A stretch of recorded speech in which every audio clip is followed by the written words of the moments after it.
Hello and welcome to another edition of Let's Talk Tobago. I'm Davia Chambers and we're coming to you today from Buku. Of course, it's that time again for us to bring you all the major details of what's been happening in and around the Tobago. And while we do this over the next half hour, all you've got to do is pull up a chair and get comfortable. So we're going to get started right now with this week's headlines.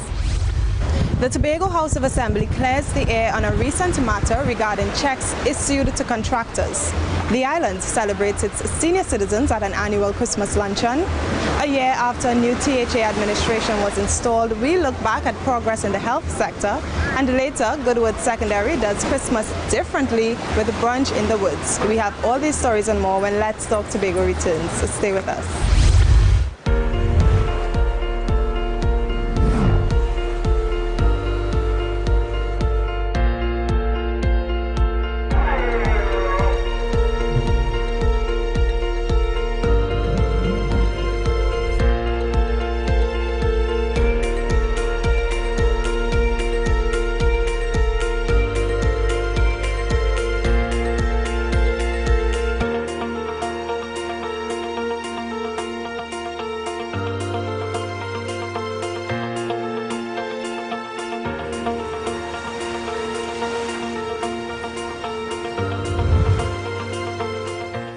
Chief Management Accountant Petelan Roberts has issued an apology to contractors over recent challenges with Tobago House of Assembly checks.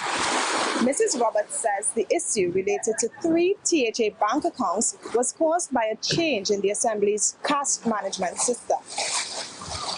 In 2003, the THA decentralized its bank accounts to give divisions autonomy in managing their finances. 11 years later, in 2014, the government began the process of digitizing and modernizing its infrastructure.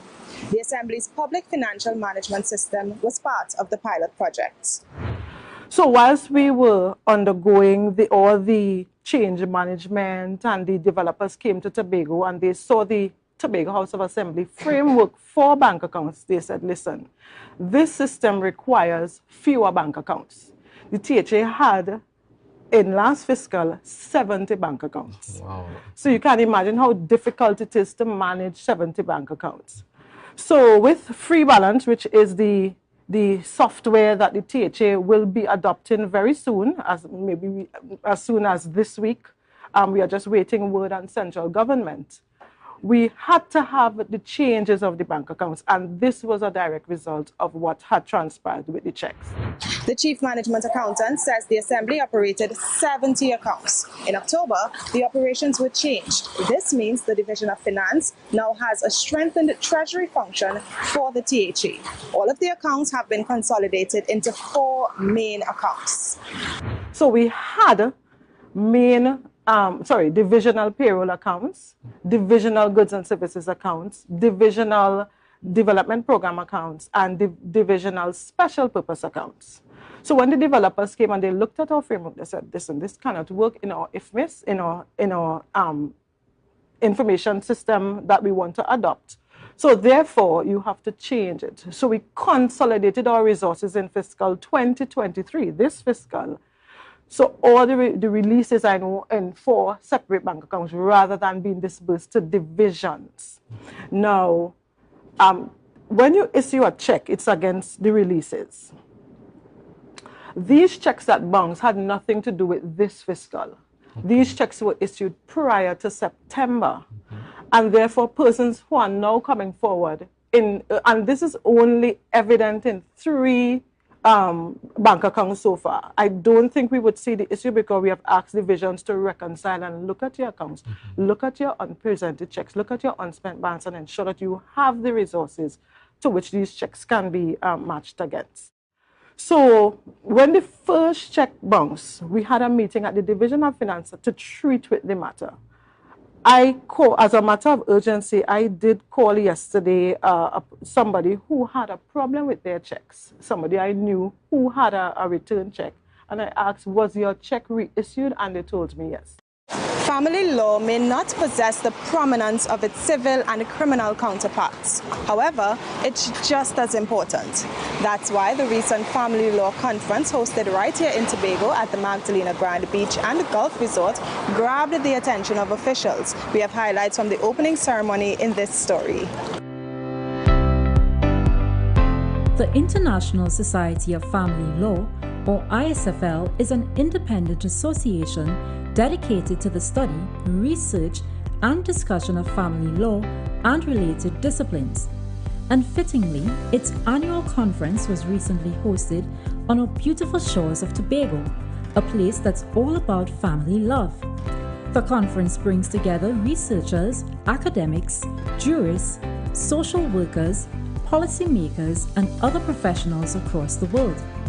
They share research, experiences, and ideas on human rights that impact us all. And this conference provides that opportunity for us all. It provides an opportunity for us to even look at how something we never thought possible in our lifetime, such as a global pandemic that forced us to stay at home, how that has impacted our families. In most territories, we have seen an increase in domestic violence. We have seen a rise in conflict in the family. And maybe being forced to stay home made us recognize how much we perhaps didn't love each other. And with all those emotions, we have to find solutions. And we are counting on you in the legal fraternity to be a guiding light to all of us, especially to those within our society who from time to time take up the profession of being bush lawyers.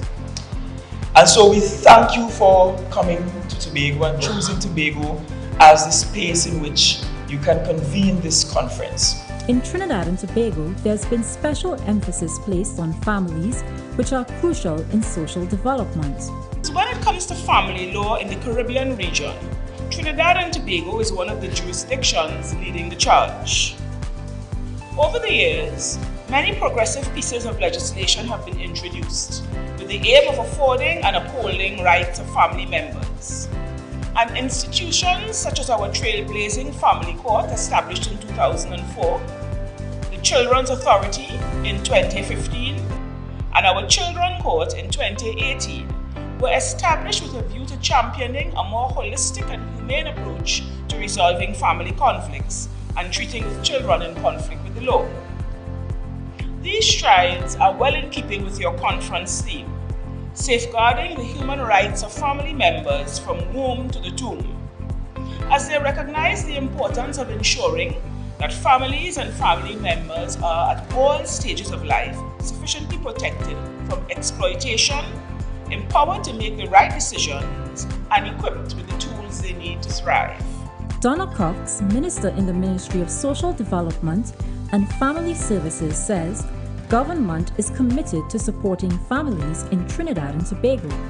She says the theme for this conference is a timely one. There is no doubt that the human rights challenges facing family today are more complex than 30 years ago. The challenges experienced by the family causes us to recognize that institutions cannot work in isolation, but must work together to ensure that family members are protected.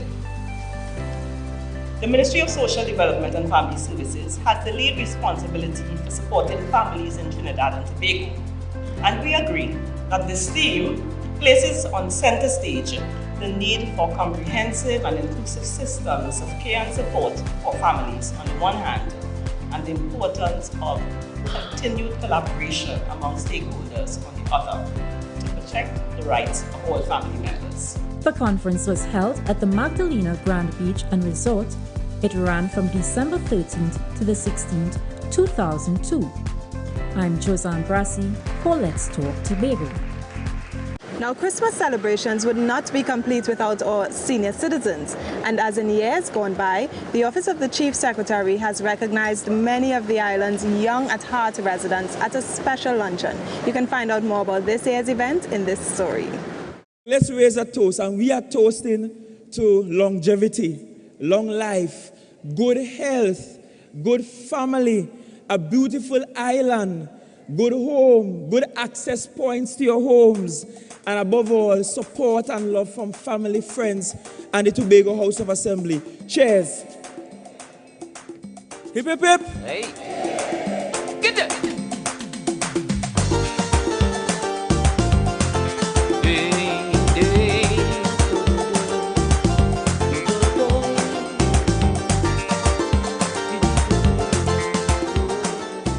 It is an honor to honor the elderly.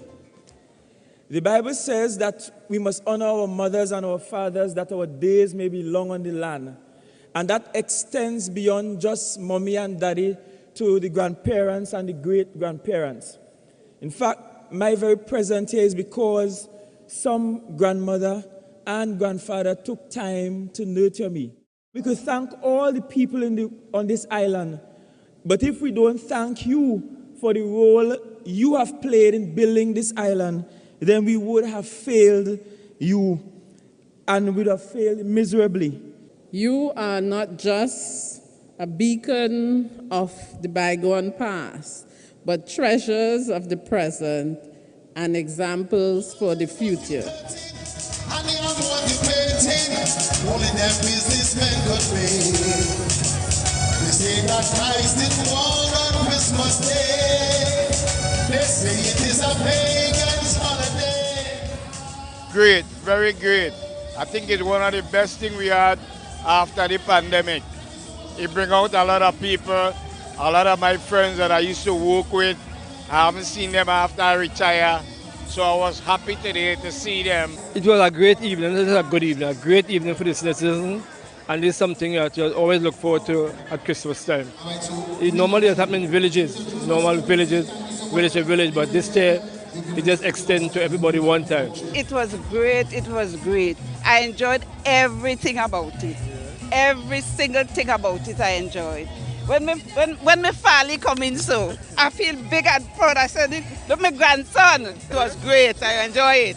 I enjoy it. And how did you enjoy it? It was wonderful. It was wonderful with the blessing of the Lord. Early Christmas morning, everybody is doing something. Who went waiting is coming. The current Tobago House of Assembly administration recently marked 1 year in office. As such, we take a look at the progress made in the last 12 months, and we'll do so right after this break. Stay with us.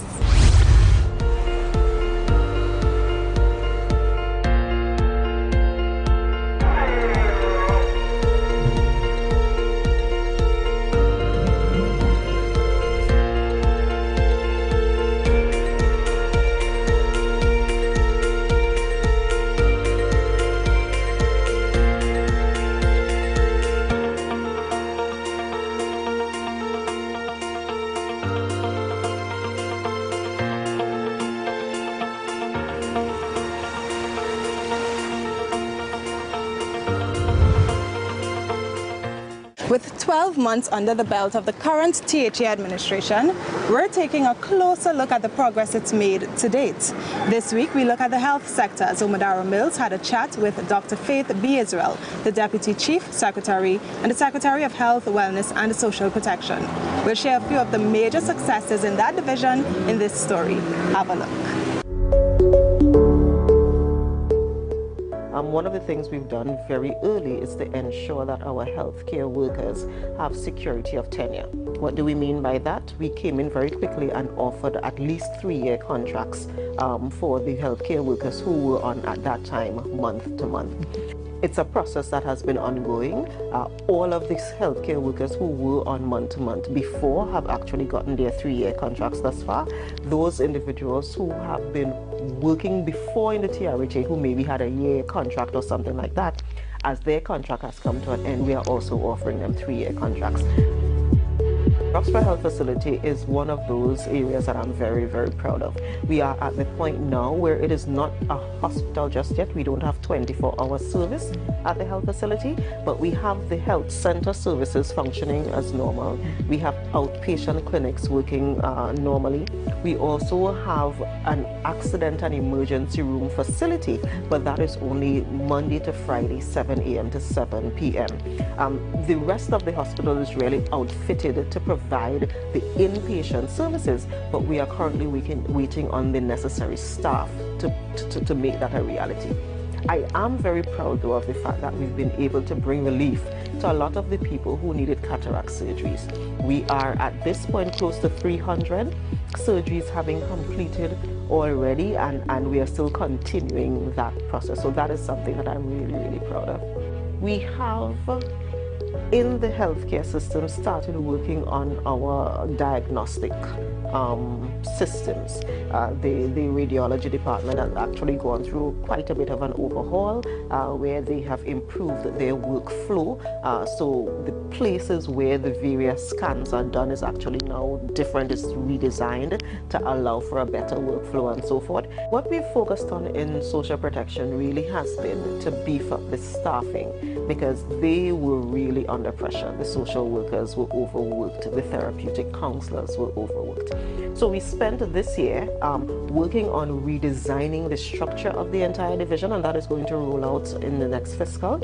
But we spent this year ensuring that we actually had the staff to provide the kind of support that is necessary for those types of clients. We actively created a task force that had the responsibility of going through some of our old requests for support, so requests for rental assistance, requests for food and that kind of thing, to ensure that we had cleared that backlog as well. So we did spend quite a bit of time identifying who these people were, going through the process with them, those who qualified, providing the support to them, and clearing that backlog. So we are going into the new year with less of a backlog of people who required social support, social protection in the past. I think we did a pretty good job. We came into a system where individuals were coming out of COVID, individuals were tired, individuals were beaten. I mean, the medical staff and the social protection staff were the ones who had been working during COVID when the rest of us could have stayed home, kind of thing. So we spent this year trying to beef them up, trying to beef up their morale, trying to allow them to understand that we are not taking you for granted. We understand the kind of work that you do. And I think because we've been able to have that kind of open conversation, the morale of the staff has actually improved significantly, and that is going to ultimately result in better service. So I think we've done a pretty good job. For schools in Trinidad and Tobago, Christmas means exams and then a well-deserved break. It's usually punctuated with a class celebration where students come together to have fun. Goodwood Secondary School in East Tobago did it a little differently this year with a brunch in the woods. We have highlights in this story. No school fair, no class party, not a problem. Instead, Goodwood Secondary School opted for a non-traditional celebration. The institution hosted its first annual Brunch in the Woods, a picnic affair. Brunch in the Woods is a picnic affair where it's like our end of term class party, but we're going on a larger scale. So it's a picnic affair where we bring everything out in the open, we celebrate under the sun, we eat, we drink, we have entertainment by our very own kings and queens of Goodwood Secondary School, and it's an opportunity for us to have all the stakeholders on the compound with us and just celebrate. Secretary of the Division of Education, Research and Technology, Zoisha Hackett, thoroughly enjoyed this unique event.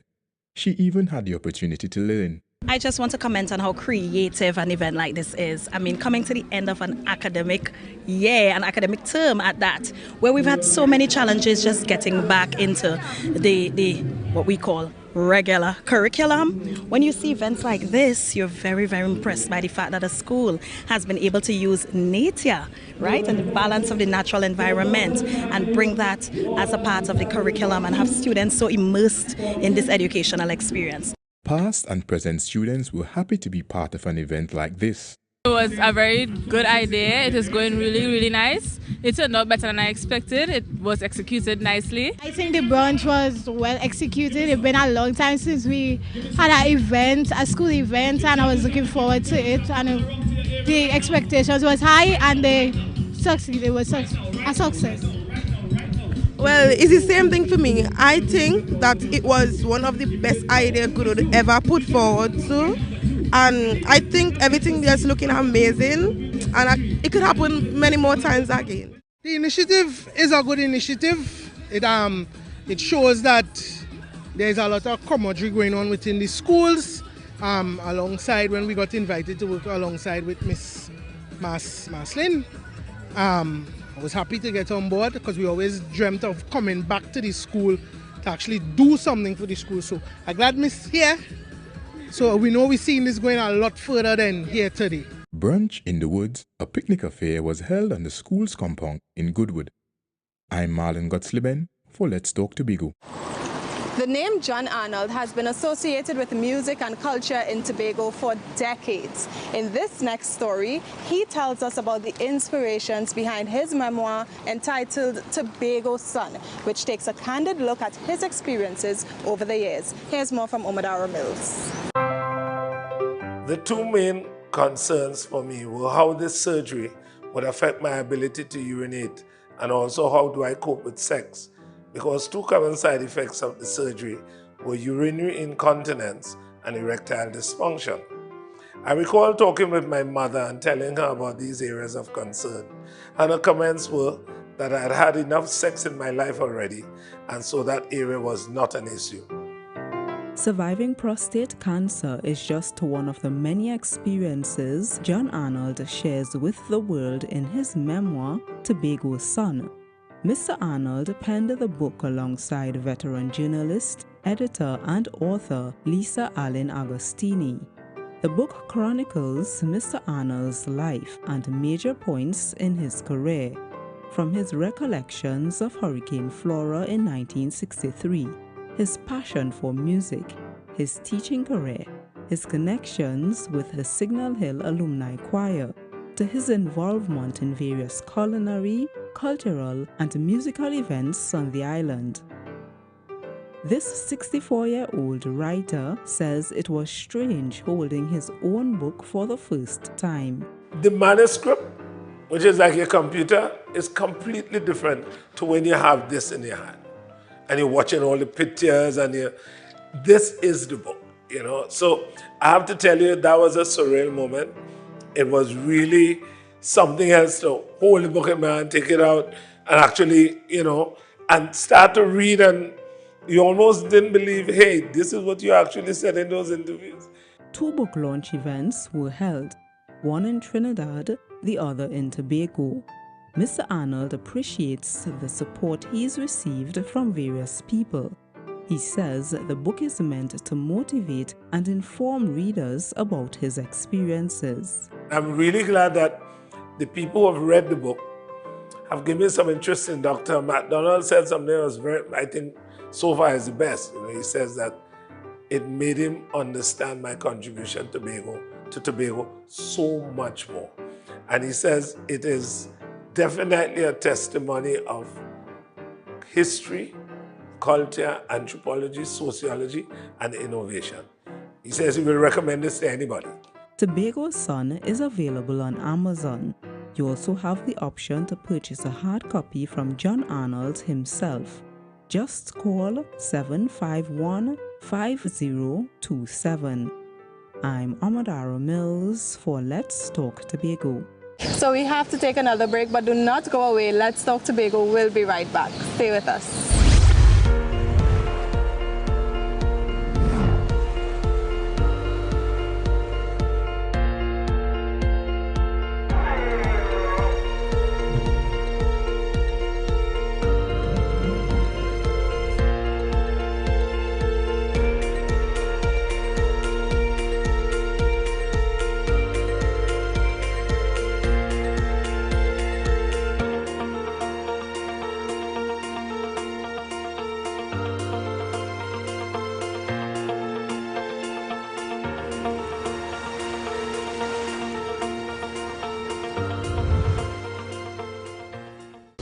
Residents of Fiddlewood Drive and the neighboring streets in New Grange development have much to smile about. The community benefited from rehabilitation works by the Division of Infrastructure, Quarries and Urban Development. It's part of a larger plan to improve Tobago's road network one road at a time. Here's this story. Kudos to the Division of Infrastructure.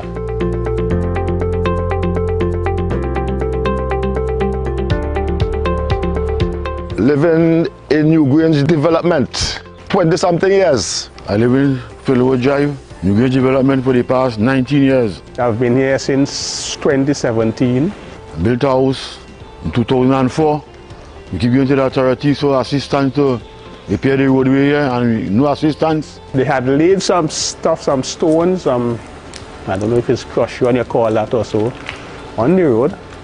You know, we were really expecting the developer to pave the road for us. He was supposed to, but unfortunately he passed away and left it undone. When we reformed before, the road used to be like a V. People used to be skidding. I was forced to buy four-wheel drive vehicle. After times I get fed up because the plan was to fix it with oneself. It used to happen inside there. The drainage, they start the drainage and never finish. So when the water coming from the back by Canby, the road used to flood. The drive used to happen in modern rainfall to modern drive and stone. I come and sweep it off every minute. Mr. Fraser, he came down and saw the road and said, "Now this road have to fix." And we were quite happy to see he came in and did this job for us. The neighbors feel very, very good about the road. No complaints. Feel very good. Very good. I appreciate that very much. Yeah, I would appreciate it, man.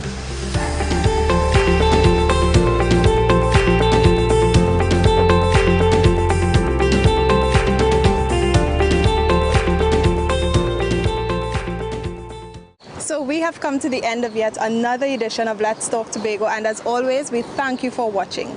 Please email us with your comments or queries about the program, and be sure to visit our website. You can also like our Office of the Chief Secretary Facebook page, follow us on Instagram and Twitter, and subscribe to our YouTube channel.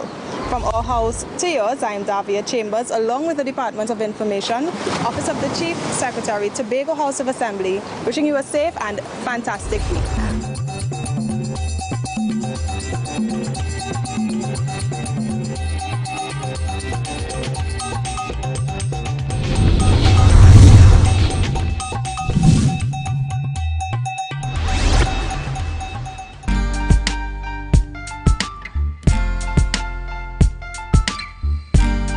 Put a smile on your face when you're moving from place to place. Good morning, good morning, morning, good morning, morning.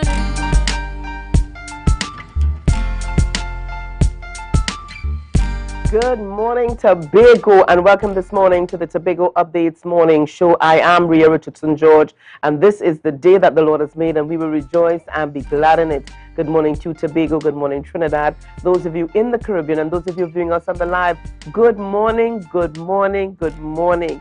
It's a pleasure to be in your company this beautiful Monday, the 19th of September, October, December. What are those days?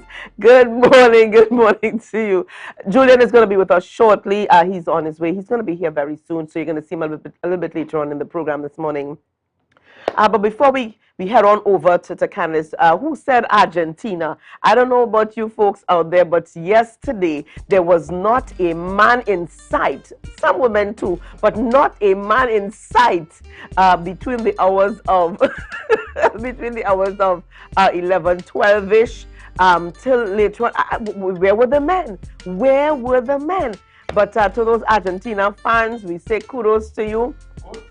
Hello? Yes. Our directors in the background shouting out goat, yeah. To those Argentina fans, oh my gosh, yeah, what? We got flag wavers and all in the background there. All right. France, I'm just going to rest that there. When Julian gets here, we're going to talk a little bit more about that. But before we head on into anything more, we're going to head over to Candace with news in 90 seconds. Thank you, Ria. I am Candace Jackson, and here is your news in 90 seconds for Monday, 19th December 2022. Chairman of the Tobago Business Chamber, Martin George, expressed his dissatisfaction with increases for the air and sea bridge. George said that for Tobagonians, the air and sea bridge are essential services and does not warrant the increase. Describing it as a punishment for Tobagonians, he stated that it does not improve efficiency on the inter-island travel, nor does it result in profit for the ferry and Caribbean airlines. He called on the government to reverse the decision. The increases were first announced during the reading of the National Budget Statement by Finance Minister Com Imbert in September and comes into effect on January 1st. Now, in some news of crime, 2 men were held with possession of a gun and ammunition following a vehicular search by police. According to reports, police intercepted a blue Mitsubishi Lancer along Windward Road near Betsy's Hope over the weekend. When searched, police found one 40mm caliber pistol and several rounds of ammunition. Police seized the weapons and arrested the driver and his passenger. Both men are expected to be charged today and appear in the Scarborough Magistrates Court. And nationally, former FIFA Vice President Jack Warner said he is paying the price for Qatar hosting the best World Cup in history. In 2010, Warner supported Qatar's bid to host the 2022 World Cup, which resulted in allegations leveled against him for accepting bribes. Following yesterday's conclusion of a World Cup with rave reviews from fans, upsets on the field, and succeeding underdog teams, Warner said that it proved that he was correct in his support for Qatar. Warner believed it was time that a country outside of Europe and South America hosted a World Cup. Even though he admitted his support came with a heavy cost, Warner stands by his decision. And that was the news in 90 seconds. It is back to you, Ria. Thank you so much there. Thank you so much there, Candace. And viewers, Julian is joining us on set this morning. Good morning to you, Julian. Good morning. Good morning. It's a Monday morning, Ria. Indeed. Monday in that rundown to Christmas. And I want to say good morning to all our viewers and listeners connecting here with us. Welcome to the Tobago Updates Morning Show. Indeed, Julian, how have you been? Where have you been? What was yesterday like for you? Let's just say this weekend I got caught in the Caribbean Airlines Airport Authority. Let's talk about that first, and then we'll talk about yesterday. On the airport. And I had to indicate that got there just after lunch or so on Saturday. You know, you're heading in the direction of your flight, and so looking forward to heading over earlier, because initially I had a confirmed flight later on in the night, but tried to leave a little earlier to head back across to Tobago for some commitments that I would have had that I totally missed, some birthday commitments later on in the evening. And I want to indicate you got there, and then the grouping just before us had gone on to the flight. And, you know, we are there just around the vicinity heading into the departure lounge. Then you just see a halt. In fact, the halt came with us at the conveyor belt there. About to clear security. Security came, they huddled right in front of us for a few seconds, and then they redirected us and the entire line behind us to hold on. We're not allowing anyone to enter. Then we saw familiar faces, obviously, that would have gone on to the flight already, also coming back off the flight. So we're like, okay, something is certainly happening here. They remove persons from the airport, everybody on the outside. Mind you, all this time, you've got no clear information as to what's happening.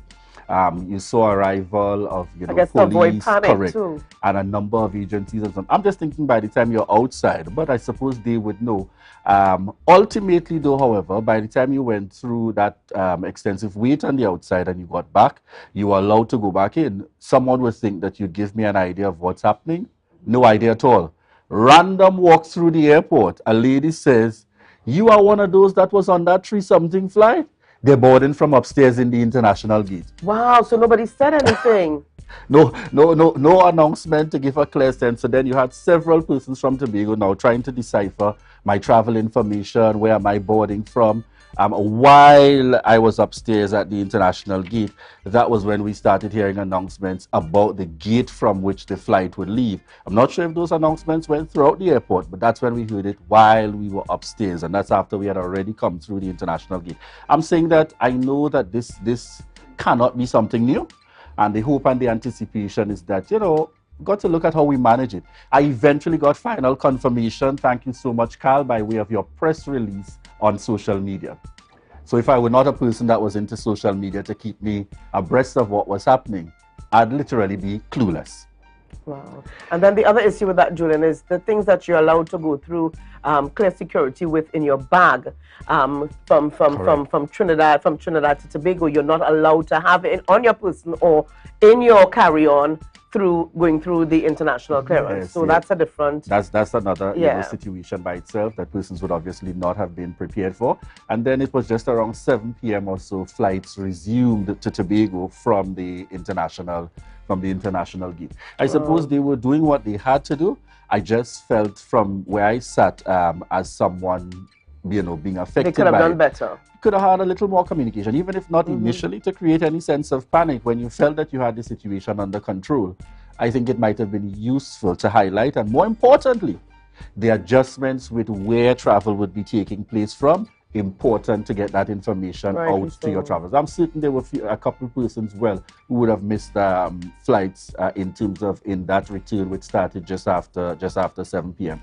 Interesting and very interesting times ahead, and I'm hoping that these happenings will allow us to better manage the process. I must say though, I was very proud to see our very own specialist there arrive, dive out, head in, Shawnee. All right, very, very impressed to see Shawnee come and arrive to join her colleagues at the airport. I felt a sense of pride and joy, and I said for sure, yep, this looks like something serious. Happy to hear. All right, so we're heading on into our birthday celebrations this morning. I'm loving the red background, Rhea. I'm loving it. Merry Christmas. All right, and we get started on this morning's birthday lineup with Nisha Wilson Gifts. So we're sending birthday shout-outs to Nisha this morning, wishing you a happy birthday and God's continued blessings. And then we've got Cassie St. Helier Swanson. Happy birthday going out to you this morning, Cassie. Love from all of us here at Tobago Updates. And we've got... the man himself out on the water, Alex Ned, celebrating a birthday. We want to wish you happy birthday and God's continued blessings. Natalia Nancis, happy birthday going out to you and love from all of us here at Tobago Updates. And this cultural ambassador, Shanaria Taylor, call me Shan. All right, wishing you a happy birthday and God's continued blessing. Shanaria, we trust that you have an enjoyable celebration. And we've got Diane McClatchy Bradshaw, celebrating her birthday. Diane, love going out to you this morning. Just know that Tobago is rallying and we're praying for you. Love to you. Have a really great one today. Yes, wishing Diane a happy birthday. And this is another photo here of Nisha celebrating her birthday. We have on screen Jada Crooks, and we want to wish you a happy birthday, Jada Crooks, and God's continued blessings as you celebrate. And we have Tioka Dove is on screen, a very good friend that tunes in across in Trinidad. They're lending her support to all things youth and community development, doing her thing. Want to wish you a happy birthday, Tioka Dove. And this is my cousin in the mix, family connection, Brian O'Connor, celebrating in December. Want to wish you a happy birthday, Brian. We trust that you enjoy the celebrations, or rather continue to enjoy the celebrations. And we've got Nikisha Jones celebrating her birthday. Nikisha, lovely smile out there. Continue to do what you do, and love from all of us here at Tobago Updates. And this is my cousin here, Chinice Adams, celebrating her birthday today. Happy birthday going out to you, Chinice, and love from Auntie Esther, the entire Richardson clan. Love going out to you. And we've got Nicole Benoit Richards celebrating her birthday. Nicole, love going out to you from all of us here at Tobago Updates. Have a great one. And my good friend there, Narjis Tijani, celebrating her birthday. Narjis, love going out to you. I trust that you enjoy. Yeah, I could do some cake, just letting you know out there. So have a great one. Isn't this a good place to make a plug? Yes. And Nelisa Dick, yes. wishing you a happy, happy birthday and God's continued blessings. I'm loving this yellow. Looks good on her. I'm loving this yellow indeed. Happy birthday. All right. And Rowena Crooks, family on the other side, as well as people, but my people indeed. Rowena Crooks celebrated her birthday yesterday, looking good, Ro. Have a great one. Happy birthday, Rowena. And this is my good friend, Miguel Charles, who celebrated his birthday yesterday. Miguel, love going out to you from all of us at the Roxbury Open Bible Church. And this is my cousin-in-law, Tracy, and her husband, Andrew. Andrew and Tracy celebrating 13 years of marriage today. 13 years of marriage. So happy anniversary going out to you guys. You guys look good. Have a great one day, Tracy and Andrew. And love from the entire family. And we got on screen Kwesi Allen Pilgrim. Want to wish you a happy, happy birthday. Thanks to Carl and the airport situation, I missed the Saturday night celebrations. But wishing you a happy, happy birthday and God's continued blessings, Kwesi. All right. All right. Rhea, who do we have coming up on our rundown this morning? Well, Julian, we've got quite an interesting program this morning. I want to thank, those persons who work in the background every day to ensure that we have a really great show. Our directors, our producers, our cameraman 1 and 2.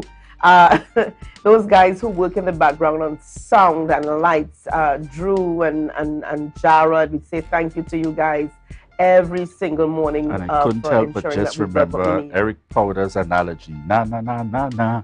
All right, we want to thank Nana as well.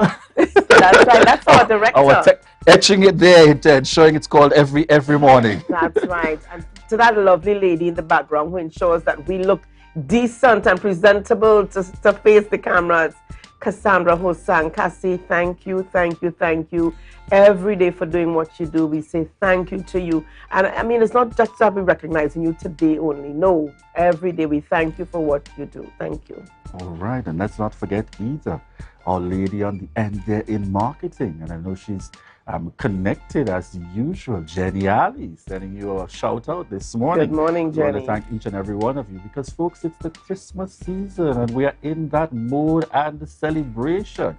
Should we give them an indication that they're going to be seeing us on a particular morning coming up? Not yet. Not yet. All right, so we're going to leave that surprise for you. Yes, we're making some adjustments to ensure that you may very well be seeing us on that special day. All right, so who do we have coming up first on our rundown this morning, Rhea? Well, Julian, we start things off this morning chatting with Patrick Parks, who's the Managing Director of Parks International. And this morning he's on the program to clear the air on outstanding Tobago contract. Okay, seems as though there's something different on the program. All right. So who do we... Mr. Director's just telling me here there is something different, so we're going to try to track it. All right. So while you pull that up, I know that we should also be having on this morning Tumak clears the air, and Tumak says thank you to TNT. We'll be chatting with Coralie Lyons, Chief Executive, CEO, Executive Director, Tumak Festival CEO, Arlene Lyons, Marketing and Finance, Tumak Festival, and Dr. Rita Pemberton, Tumak's Festival Village producer and historian. Talk about an experience when we make that comparison with what just took place in Trinidad and what is apparently still taking place with that event in Trinidad versus our Tobago.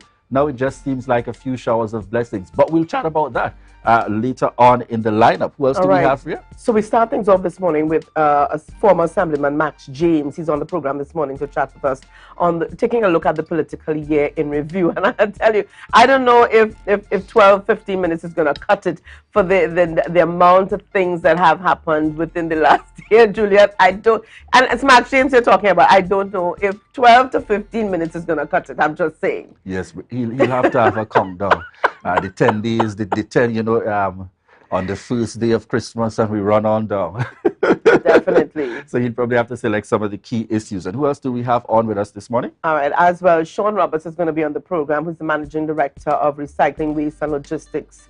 He's going to chat with us on recycling tips for Christmas and New Year's. As you know, we're going to be consuming a lot of drinks, a lot of food. We're going to be using sanitaries, plastics, etc. How do we dispose of them properly? What measures are going to be put in place?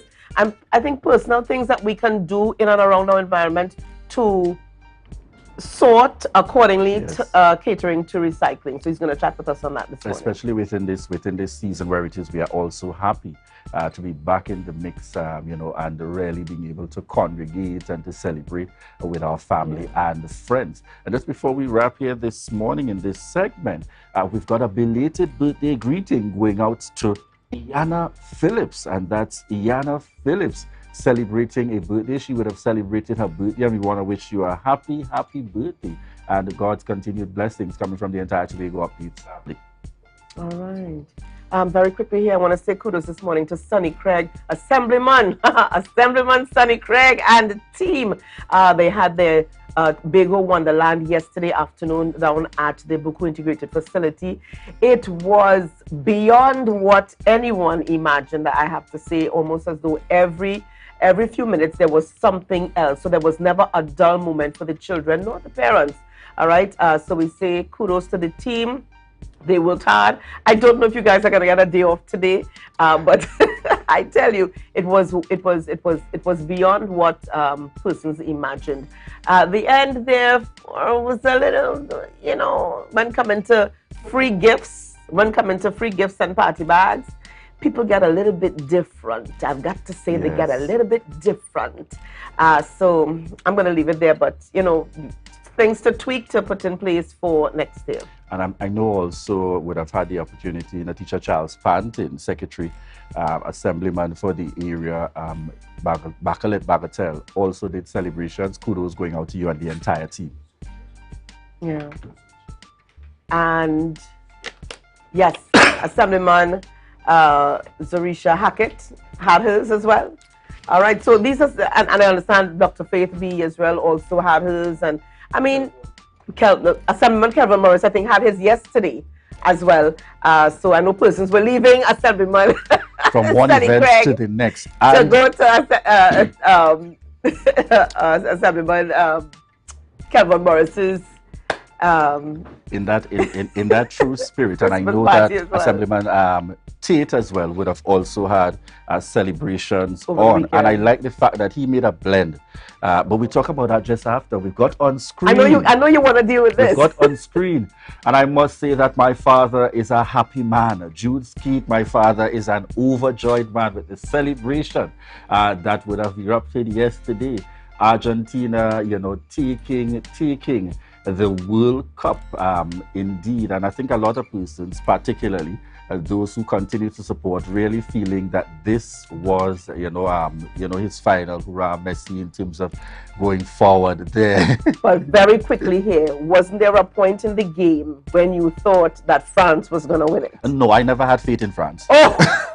But for the persons who had faith in, I was always you were just always for Argentina. Oh my gosh, Julian. But yes, I felt that the game indeed, it's as though you were going very, very. People were off their seats, really and truly. I got caught in the Crown Point area because yesterday I was in between hamper distribution. I'm going around to homes and so. And at the closure of the game, we were in the vicinity of Crown Point, between the Colosseum and the ice cream shop on that end. Ice cream shop supporting Argentina. Some of my colleagues in Rotary and Interact, but probably two. Sorry about that, Asante and Tyreek, were supporting France. But certainly, you were hearing the tension and that whole stretch, the bars, the venues, etc. Persons made it, a time to be out, a time to celebrate, and so on. Really, really an interesting time. Isn't it interesting how sport brings music people and these together?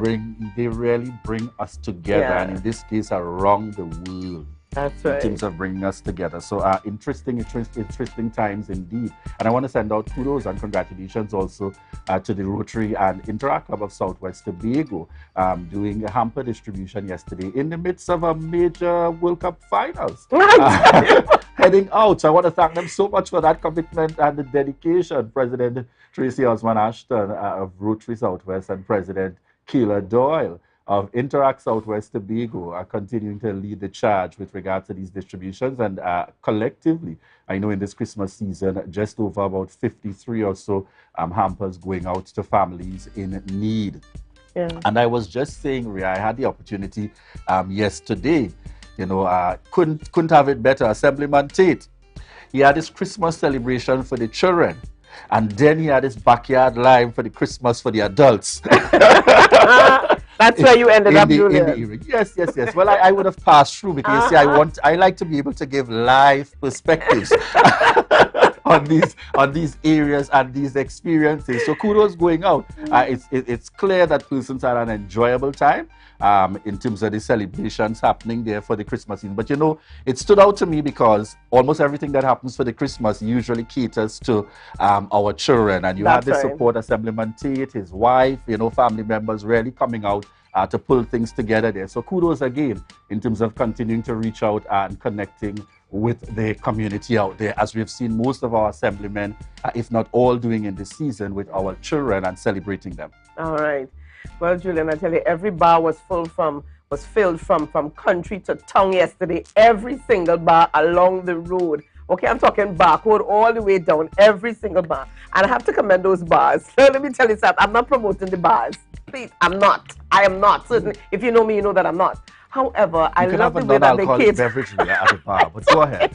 I love the way that they catered to patrons to allow them to view the game yesterday. The camaraderie, you heard the noise on the outside. It was really, you know, an immense feeling here. But I have to say again, kudos to all the fans. Our director here, if he had his flag this morning, you would see Mr. Nana running through with the Argentina flag. But maybe viewers, you'll get a chance to see that another time. But we're gonna leave it there for now. All right, so viewers, we want to thank each and every one of you continuing to connect with us, and those joining us via TV, and those listening in to us on the radio, and those of you online. Remember, this is your opportunity to share the live, share the live, share the live.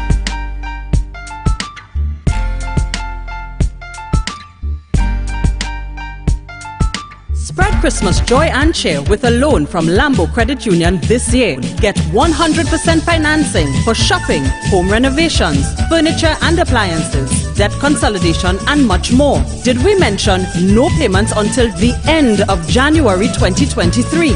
Get the most flexible repayment periods and the best interest rates around. Call 639-5060 to book your appointment today. Or visit us on Facebook or Instagram. Wishing you a happy holiday from Lambo Credit Union. And remember, we are always here for you. Was a while before Christmas, and all through the land, people was putting away house with very little money in hand. They was painting and cleaning and doing their chores, but I went to hunt for deals at American stores. Deals on living and dining room sets, on fridges and stoves, beds and cabinets, on washers and dryers, small appliances cheap, even TVs and stereos, prices just can't be beat. So let's Christmas together at American stores. After all, what they tell me, anything could be yours.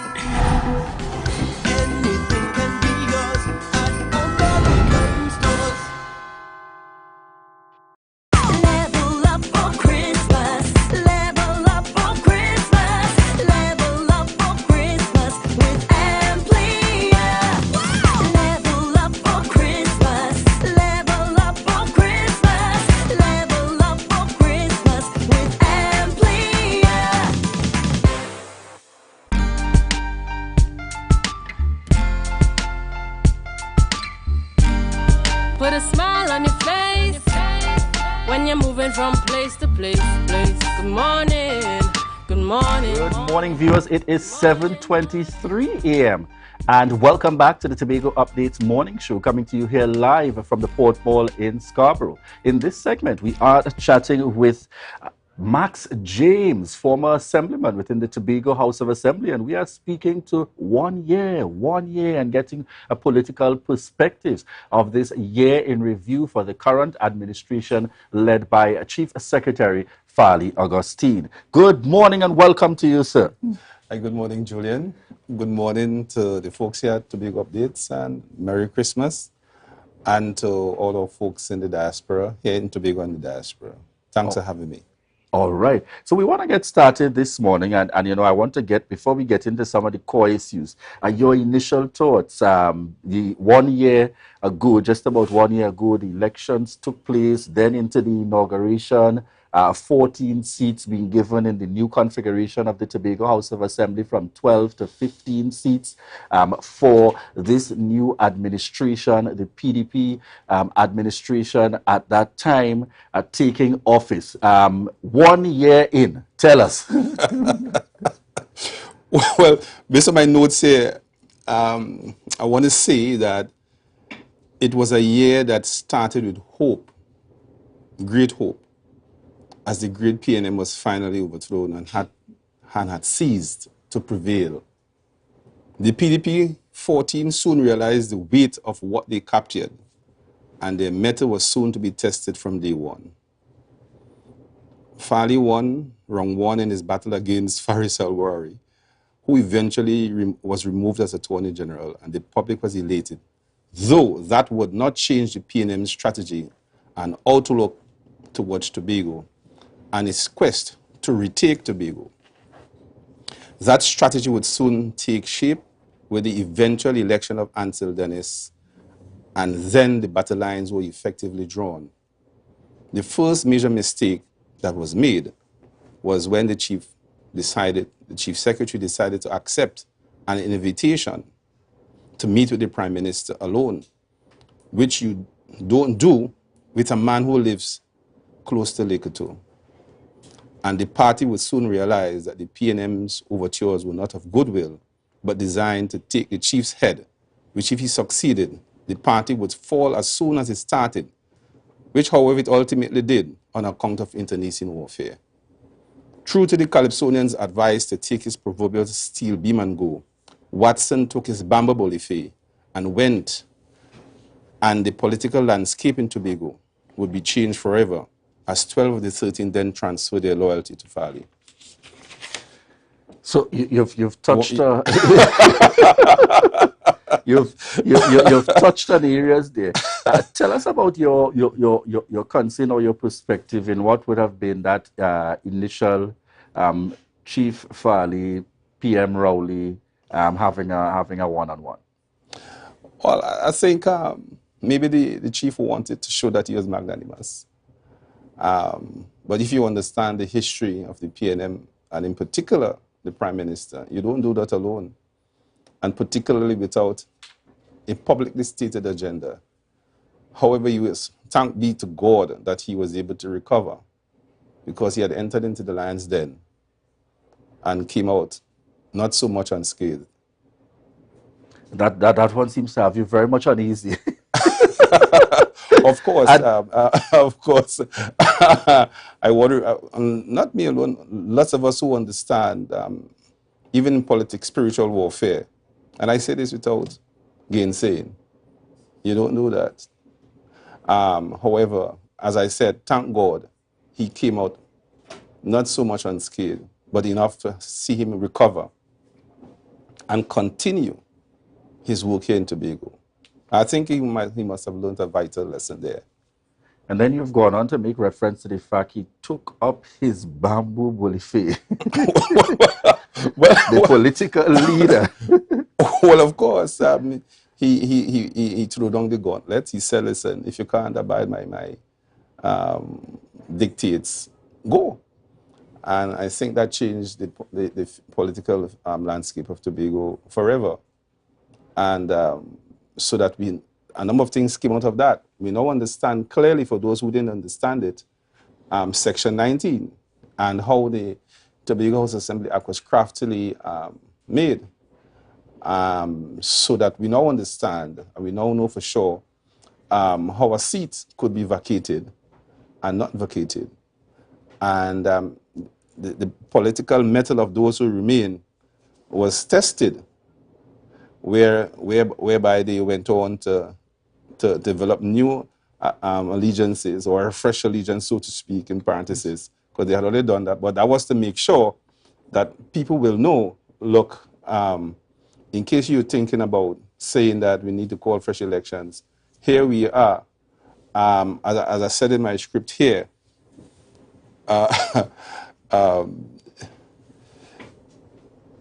it's a little trouble, like Bob Marley would say. But you take skill, determination, and sagacity, and the good God to overcome the little trouble, like Bob Marley said. And though the 12 did not sign an undated letter of resignation, we would see whether their vows, not only to Farley, but to their original vows to Tobago, we see how that would turn out. So I use that from that little line, read Dr. Eric Williams and Carl Hudson Phillips and the rest. At that time, in terms of at that right, time. it's not an undated resignation. It doesn't put a little color into it. But we will see, that will be tested in the new year, and we hope for the good of Tobago, they'll remain true to those vows.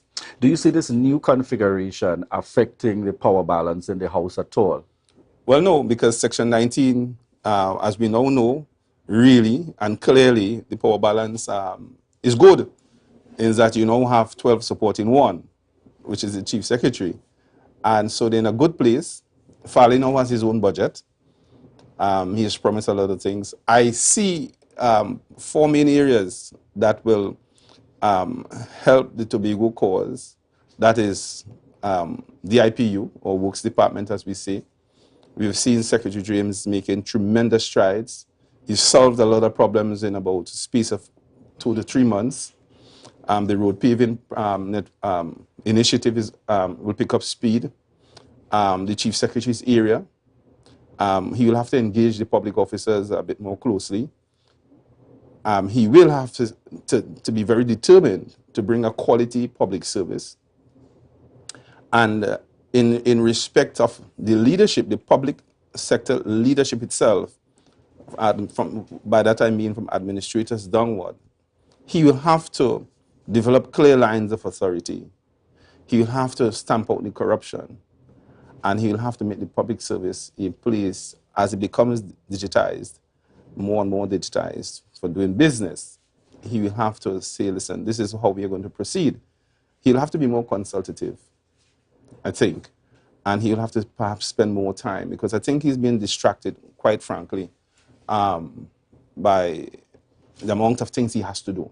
So he'll have to depend on other secretaries and senior persons, even if you have to call them in, to do some of the work that perhaps he has not undertaken and perhaps he's trying to do for himself. I think that has burdened him a little bit somewhat, and he'll have to take account of that. Then you have health, that will also be in focus this year, as its secretary, Deputy Chief Secretary, has now found her roots, so to speak. The TRHA board is something they'll have to push for, and then the Division of Agriculture. Those are the 4 main areas that I think that will make or break or cause disaffection. So once they get those main areas, I'm not saying the other areas aren't important, but those are the mega divisions or mega ministries, if you wish to say so. Those are the areas that, and they're very public areas, they're very visible. We feel their weight and their importance in everyday life, and therefore they will have to pay much attention in those areas. What are your thoughts specific to the thrust and focus in terms of trying to lay that foundation specific to the tourism sector and that area of focus? What are your thoughts in that area with the progress that has been made over this year, which may be more foundational at that, and looking towards gains in time to come? It's an important area. It's what you call invisible export, because you don't actually see it. Perhaps only when people come to your shores and you see them. But it will improve. I have no doubt that tourism will improve, particularly with the gains they've made in arguably so. I'm not a supporter of Carnival. However, we can't think about one's personal views, but I think they have made tremendous strides. And in respect of the months that are coming in the next Carnival and all of those events that are lined up, I think they'll do tremendously well. And once I think Tobago is properly marketed, you will see significant improvements in tourism and its related areas. Any hopes, particularly for the area of settlement? And so we've seen where in this year, much of the foundation has been laid through the secretary. We've seen recently, connecting with Jamaica to get perspectives in relation to their housing stock and so on. What are your hopes in that regard in terms of what they've been able to do? And in some of these divisions, we're seeing where the year would have been used more so for groundwork with the intent to be able to move forward. Indeed, because a bit slow in my estimation, but they got it right in the end. I think that Secretary White will do well as well. I should have mentioned 5 main divisions actually, particularly where the building of houses and the distribution of land are concerned. So I believe that he has gotten it right. The plans are there. This year coming up is a year for execution. And he in particular as well will be touching at the souls of the Tobagonians who are in dire need of housing and settlements to perhaps construct their own houses as the case may be. Do you feel like that is one of the critical areas specifically for persons here in the Tobago space wanting to be able to have something that you can call your own? And by the way, folks, Secretary White that he's referring to is Whitey, Secretary Ian Pollard. Ian Pollard. Oh, my bad. Secretary Ian Pollard. I'm so accustomed to calling him Whitey. Whitey. Forgive me, Ian. Right? In terms of particularly that focus as Tobagonians, trying to have, going back to those days, trying to have something of your own. Do you believe that naturally there'd be some level of focus placed in that area? Indeed, because he understands his plans to take control of the Adelphi estate and so forth. That is aided and abetted by the significant work done by Secretary James, because you have to have roads to access the settlements. So they're working in tandem. The whole team is working in tandem. You can see that. The only setback I could see is that the constant pulling and tugging of the PNM and its administration. The fact of the matter, you've seen them. I think what has perhaps brought out the PNM strategy, and we can make a pronouncement and make a confirmation, they're without substance.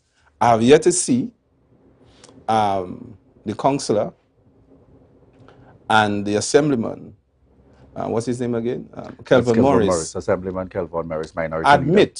I really want them to admit and say, or maybe it will bring a breath of fresh air to opposition politics in the House. Yes, we have seen significant corruption. Yes, some of us will corrupt. It will go well. I urge him to do that. And then people will say, okay, so it's a new PNM. I almost got trapped in that vortex as well. So I am thinking that Kelvin Morris for the new year must put on new political clothes and begin by admitting that the PNM has been very corrupt in fact, over the whole dispensation since 2001. Yeah, so it will go well. It will all go well for him. But he's my good friend, and I ask him to do the honorable thing. Admit. But the question is, seeing the fate of, we saw where there was an attempt to do something fresh and different in the former chief secretary, and you saw what happened there. Would he not want to more so follow suit with what will allow him to continue to hold on to office based on his commitment in terms of political party? If I understand, you mean you want him to admit he'll follow suit? No, you are asking him to admit to the challenges of the past.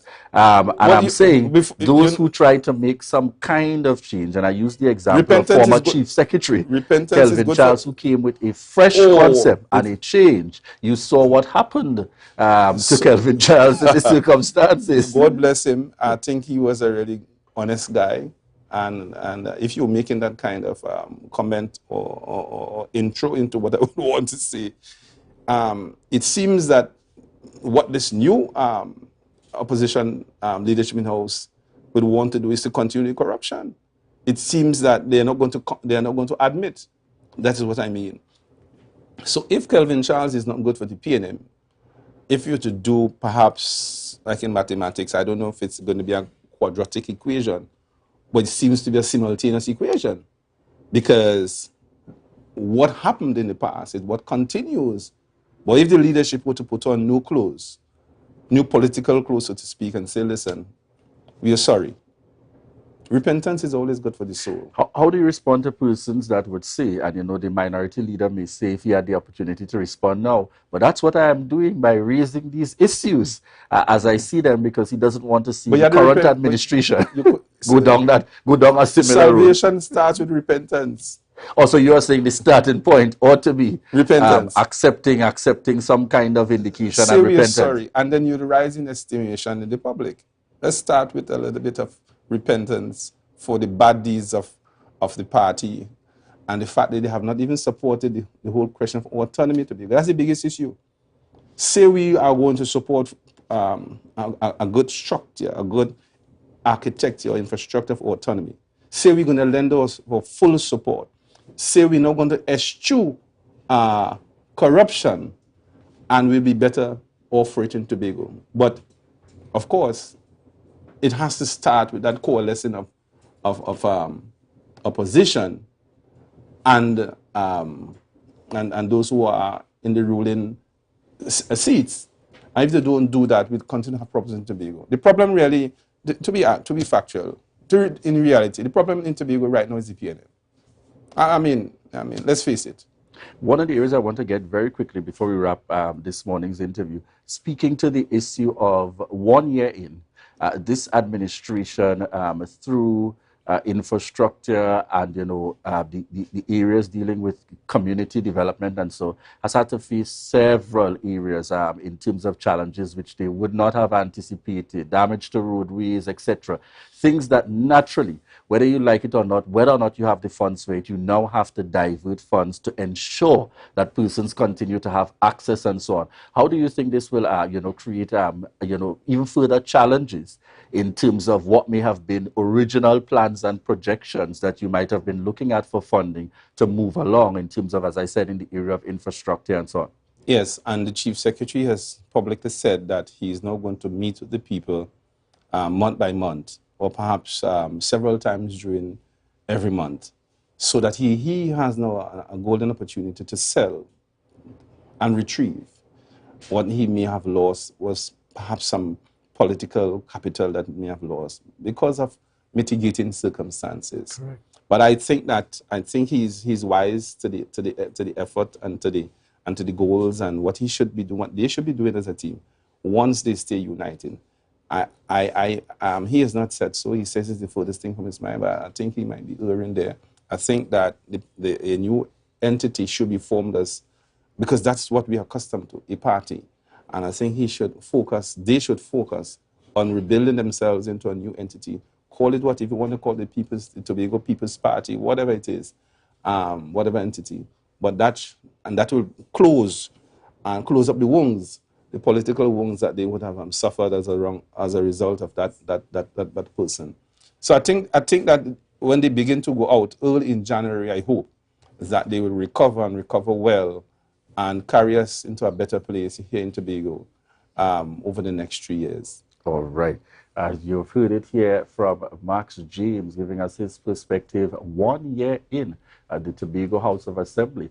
And I like it indirectly there, and I'm sure that's what he's speaking to, of those hopes of forming out ultimately into something new and not just remaining as independents within the House. That's correct. All right. I suppose that would be left to be seen in terms of what would be that natural progression with regards to the moves in relation to this current administration, as many are obviously anticipating and waiting for what's the next step in terms of going forward from here. But we're just out of time, and we certainly would have liked to have, to ask a number of other questions.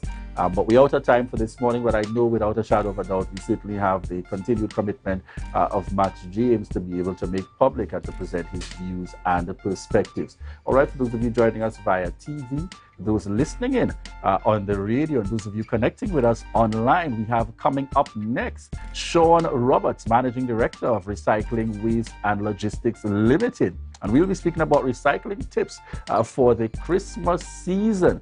We've always got to look at every possible opportunity to be reminded or to learn something new where we can certainly help in the thrust of recycling. All right, viewers, we want to thank you so much for the continued love and support, and to remind you that this is your opportunity to share the live, share the live, share the live. MI4 Security Services Company is the most advanced security service in Tobago. Ask about our cash in transit service. It's safe, risk-free, reliable, and timely. We provide safe banking delivery for all business types and sizes with highly trained staff, 24/7 monitoring, coordinated emergency response, and a well-maintained fleet of armored vehicles. Contact us at 660-7723 or visit our website at www.mi4securitytt.com to sign up today. You can now get whatever you need whenever you need it anywhere in Tobago with Tobago. Your meals, medication, groceries, and shopping all delivered directly to you. No more hassle, no more stress. Get the Tobago app today on Google Play or Apple App Store. That's TAPPOGO, and let us deliver to you. Check our website at www.tapogo.app or call the experts at 494-TOGO and 484-4746. Tobago. Relax. We will get it to you. Tobago's at your service.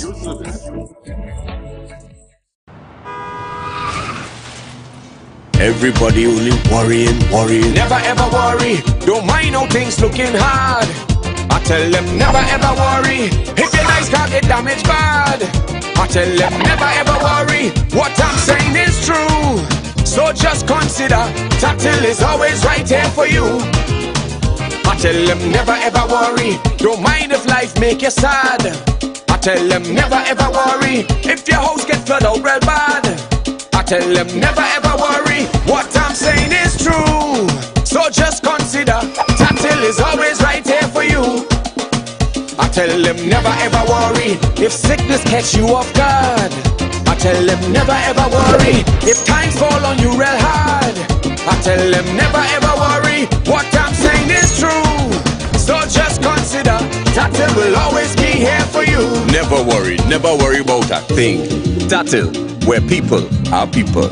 You know what I mean. Coconut's Cafe, the buffet restaurant that specializes in all your tasty local dishes. For breakfast and for lunch. Breakfast includes coconut bake and sada roti, served with chokers, bull joil, and sausages in tomato sauce. Not forgetting beef and cheese pies, shepherd's pie, macaroni pie, and rice in various styles. Meat served in a variety of flavors, garden salads, and pasta salads. All this accompanied by fruit juices, coconut water, your choice of a great combination to appease your taste buds. So call us today to order, as we are here to accommodate your busy schedules or if you are having a cooking day off.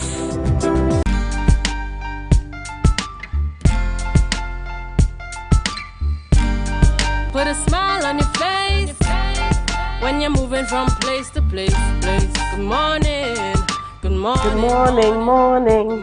Viewers, welcome back this morning to the Tobago Updates Morning Show. Quite a beautiful and interesting morning. Before we get into our next interview, we've got a very quick birthday greeting to send out, amongst other things. We've got Solomon Lovell celebrating a birthday. So Solomon Lovell, love going out to you this morning from all of us here at Tobago Updates.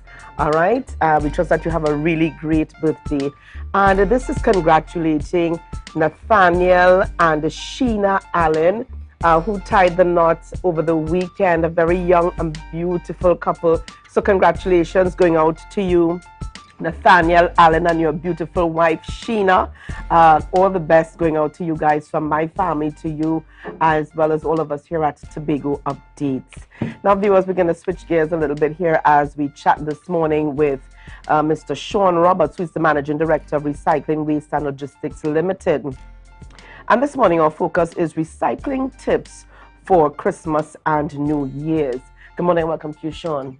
Morning, Ria, and morning to Tobago and the rest of the world. Share the life, share the life. That's right. That's right. You know, sometimes you go places and people don't always remember your name, but they remember certainly. Share the life, share the life, share the life. All right? Now, I'm glad that we have you on the program this morning because we are looking at the Christmas season. We're looking at Christmas parties, children's functions, weddings, anniversary celebrations, a host of activities taking place, a little bit more than, you know, more than the rest of the year. And we have a lot of plastics being used, a lot of material being used over this period of time. So let's talk about where we're at now. I know that the Division of Public Health is also engaged in a white waste cleanup, island-wide cleanup campaign, and how all of this ties in. Well, basically, well, it's been 2 years since the Tobago Recycling Resource Initiative have been established.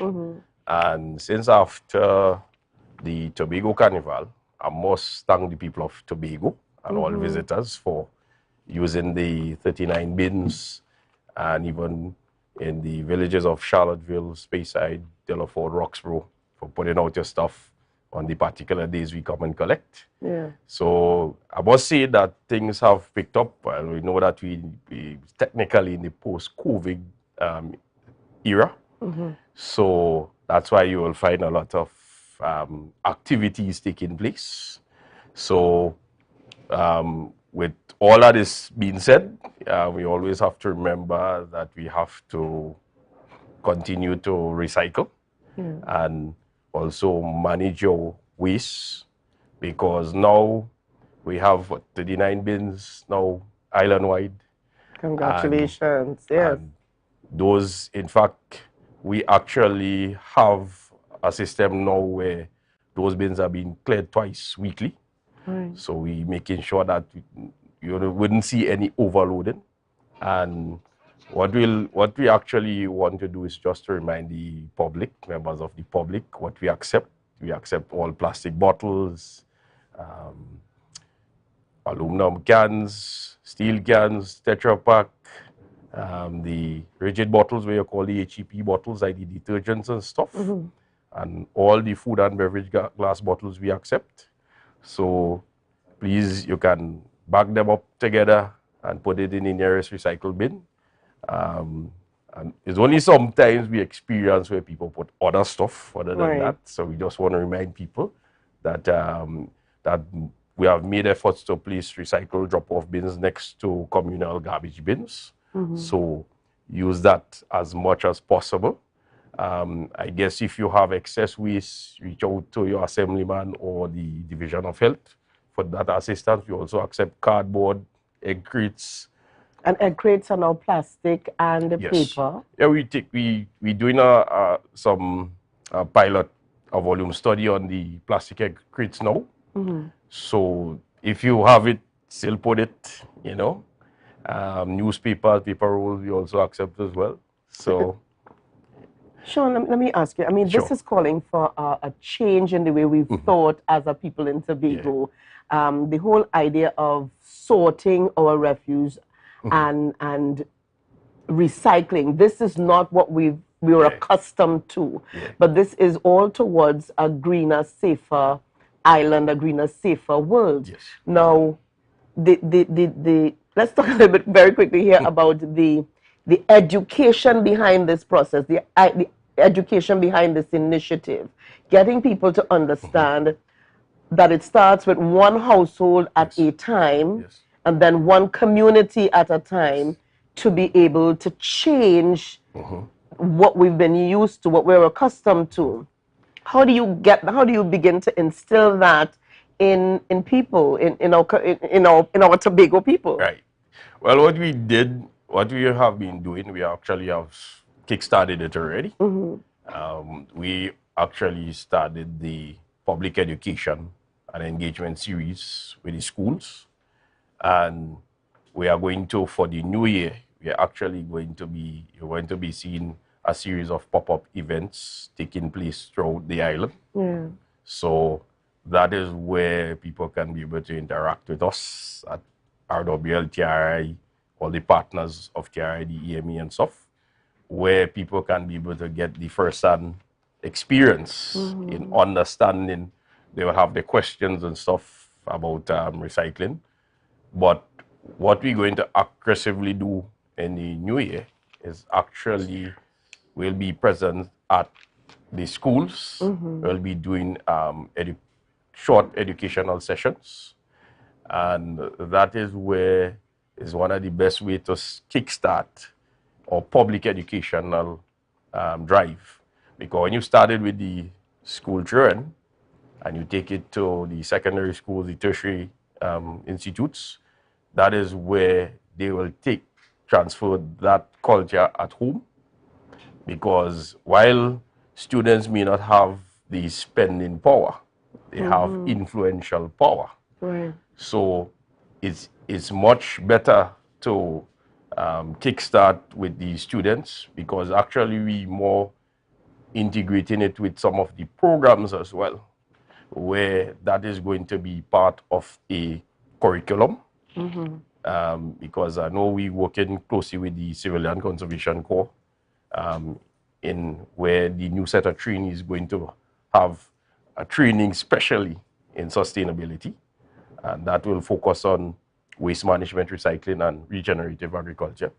Because people think that recycling is just only dealing with plastic bottles. Right. No, it's more than that. It's any type of waste that you can, that once it is recyclable, is to capture it and turn that into another product or some other use.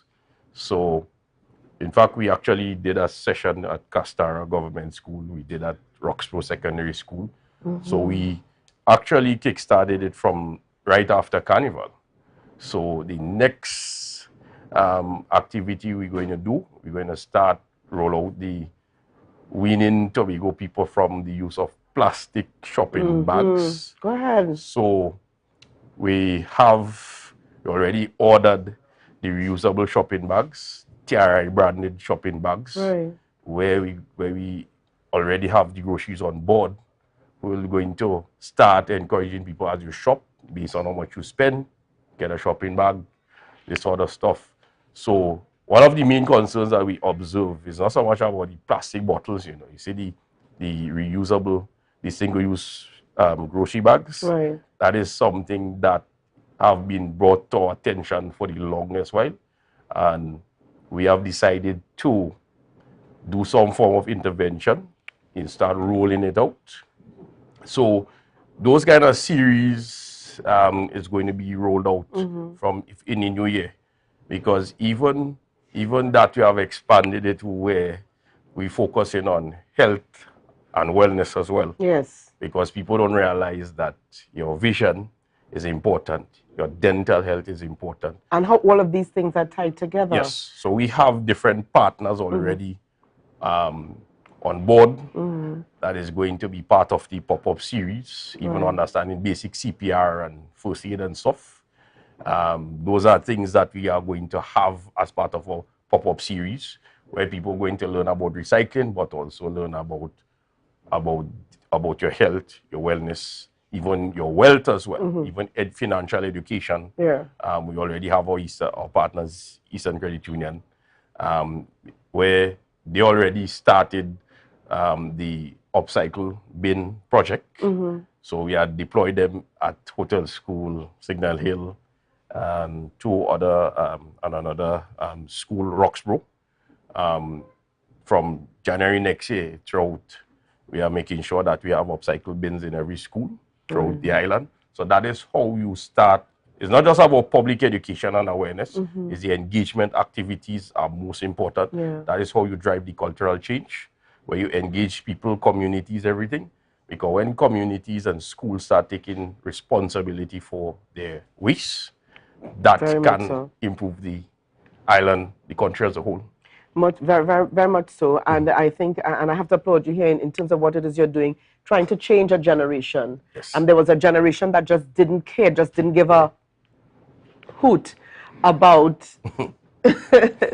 about how they disposed of their garbage. But if you can get them at a very early age, a very early stage, you can change the way we see things. I want to thank you, but very quickly, how can persons contact you for events? And I think it's very important that these bins are at events, not just at the location, but you've got an event coming up. Ensure that these bins are placed there. How can they contact you? And they're available. They can call the TRI Recycling Center 242-5441. We also on the social media, Facebook. If you type TRRI Recycling Center, or if you so desire, we also have Recycling Waste Logistics. Those are the platforms. The same TRI Recycling Center, we are also on Instagram, so you can find us there as well. And, you know, you can also send us an email at trirecyclingcenter@gmail.com or recycling WL is the, well, I forget the other email, but trirecyclingcenter@gmail.com. You can email us there as well. But most people use the social media. So once you're on the Facebook, you'll see there the TRI Recycling Center. We're on Instagram, Facebook. Yeah. You can just contact us there and just shoot us a quick line, see how much bins you want. Definitely. And we'll make efforts to make sure we green your events. It have our partners, I3 Consultants. She was here. Miss Petal Joseph was here recently. Right. She also is another person who dealing with other groups as well. So, I mean, so we are reachable, and don't afraid to contact us if you have any questions. Feel free to, you know, give your suggestions, and we'll be more than happy to assist, because we're going into the villages as well. To do some of the villages, the community had already invited us to do sessions with the village councils and stuff. So we encouraging them to encourage members of the community to be part of the conversation, and yeah, and we are getting there. And I must say that, you know, that the people at Tobago, we're doing pretty good, and let's continue to take it to the next level. And we must be able to be fully processing our own stuff right here in Tobago. Yes. And we must be able to have our own wide range of products being produced right here, where we have demands not only nationwide but international as well. Yeah. All right. Well, I want to thank you so much. Thank you so much, Sean Roberts, for chatting with us this morning. And certainly, kudos to you and all that you've been doing throughout Tobago, Trinidad, by extension, you know, to ensure that we have a greener, safer, cleaner, healthier environment. All right. So thank you again for being on the program with us. Viewers, lots more coming up this morning on the Tobago Updates Morning Show. We're going to be chatting, see some of our lovely guests there, Corelli Lyons, Arlene Lyons, Dave Elliott. They're going to be coming up next, chatting with Julian on Tumak Clears the Air. Tumak says thank you to TNT, but Tumak clears the air. So coming up just after the break this morning, they're going to be chatting there. So we want to encourage you this morning, viewers, to share the live, share the live, share the live.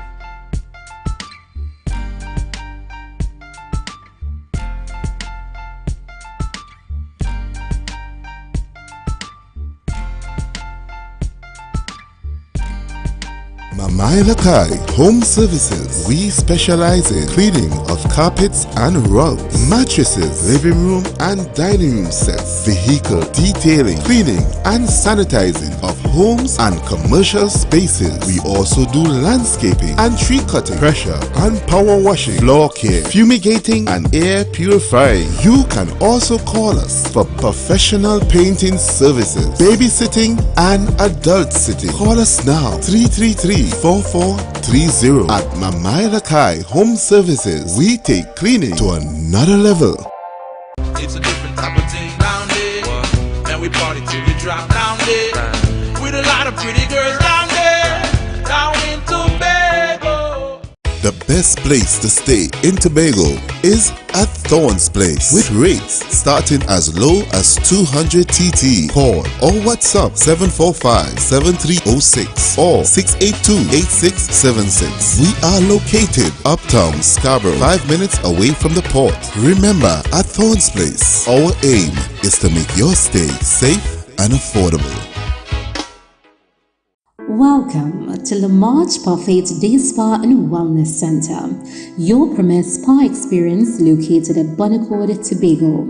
Visit us today for facials, cellulite treatments, body contours, body treatments, pedicures, manicures, and much more. We have gift cards for all occasions and corporate events. Connect with us on Facebook at Le March Parfait Day Spa or call us 273-7772.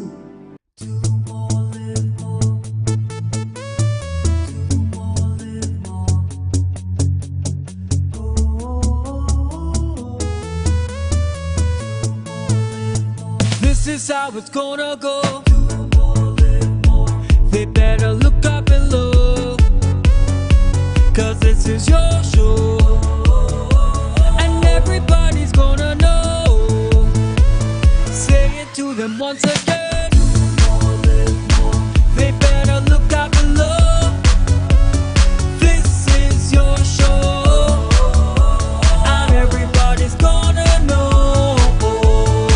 That's how it's gonna go. They better look up below, 'cause this is your show.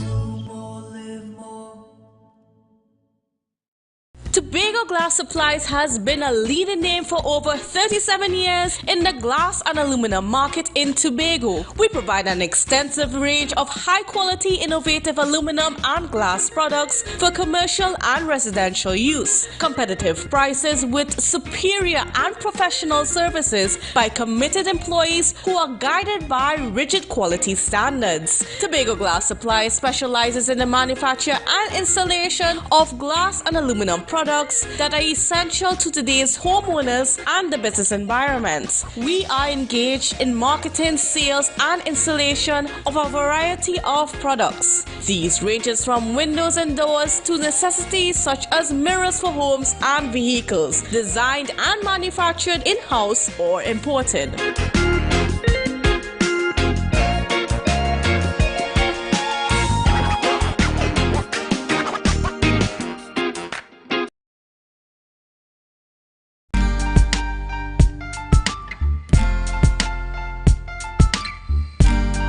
Put a smile on your face when you're moving from place to place. Good morning. Good morning, and welcome back to the Tobago Updates morning show, coming to you here live from the Port Mall in Scarborough. And that view you're just seeing there, yes, it's a live shot. Cruise ship again here in the port in Scarborough here in Tobago, again enjoying our Tobago space. And, you know, we are so happy to have the opportunity to welcome back here, particularly within our Tobago space. All right, viewers, at this point, we head on into our discussions this morning. And this morning, we're having conversations with Coralie Lyons. And we will also be speaking very broadly to the topic of Tumak Festival that would have taken place, and as Ria would have rightfully said, seeking to clear the air on what's been happening very broadly. We also have Dave Elliott in studio with us, and joining us online, we have Dr. Rita Pemberton and Fabulous connecting with us this morning. Morning to you. Good morning. Thank you for having us. Yes, all right. Great to be here. So as we get the conversation started, we want to thank you so much for joining us here in studio. Notwithstanding the circumstances, but we want to thank you nonetheless for joining us here in studio this morning. I want to start just by giving some perspective in the first instance to telling us a little bit about Tumak. For some, the name was relatively new. They heard Burna Boy, then they heard Tumak. If you're a Kes fan, you heard Kes, and then you heard Tumak, and you heard all about, you know, the launching of the festival village and so on, and a number of things. But tell us first about the institution. Who is Tumak? All right, Julian, I thank you for having us. Well, as you know, my name is David. I'm the major director for Tumak. Tumak is really, the name Tumak is the Tobago Music and Arts Cultural Festival, right? And I want you to focus on the Music and Arts Festival. This is a festival, almost a week of events, right? This really came about during the lockdown. Around that time, we had, you know, one of our other organizations, Catch Wave Solutions. We have this online program where we feature Tobagonians doing a lot of wonderful work here in Tobago. A lot of indigenous stuff that we actually do here on the island. And as at that time, we decided, as we go along, to help feature, the fabulous stuff that we actually have here in Tobago, that we wanted to showcase, Tobagonians, who we are, where we come from, right, and the future and things like that. And that's the idea of the festival came about. This festival had nothing to do with Carnival. It was really aimed to be closer to, or the Tobago, the Caribbean History Month, the Caribbean. This is the Caribbean History Month, Black History Month, and the Calypso History Month as well. Also, to be tied into Blue Food, because Blue Food is where most of our African type of, where we came into those type of foods and things like that. And that's how Tumak was geared to be around that time. It just so happened that while planning what we were doing, that the Carnival date landed right next to what we actually had. And so people tend to want to affiliate Carnival with the festival and things like that, but it's in no way related. However, I guess side by side, everybody benefited, from Carnival, benefit from our event and things like that. So that's who we are, and going into the future, Tumak is still alive and very well, and we plan to do, the festival continues again next year, and we plan to do bigger and better things as we go forward. And it's an excellent note on which for us to bring in the CEO, Coralie Lyons. Tell us a little bit about the festival, specific at that, and Dave just raised a point. It appeared to be tied into Carnival. I also wanted to touch on the fact we have heard far and wide. Some say it isn't a THA-funded initiative. Some say it is a THA-funding initiative.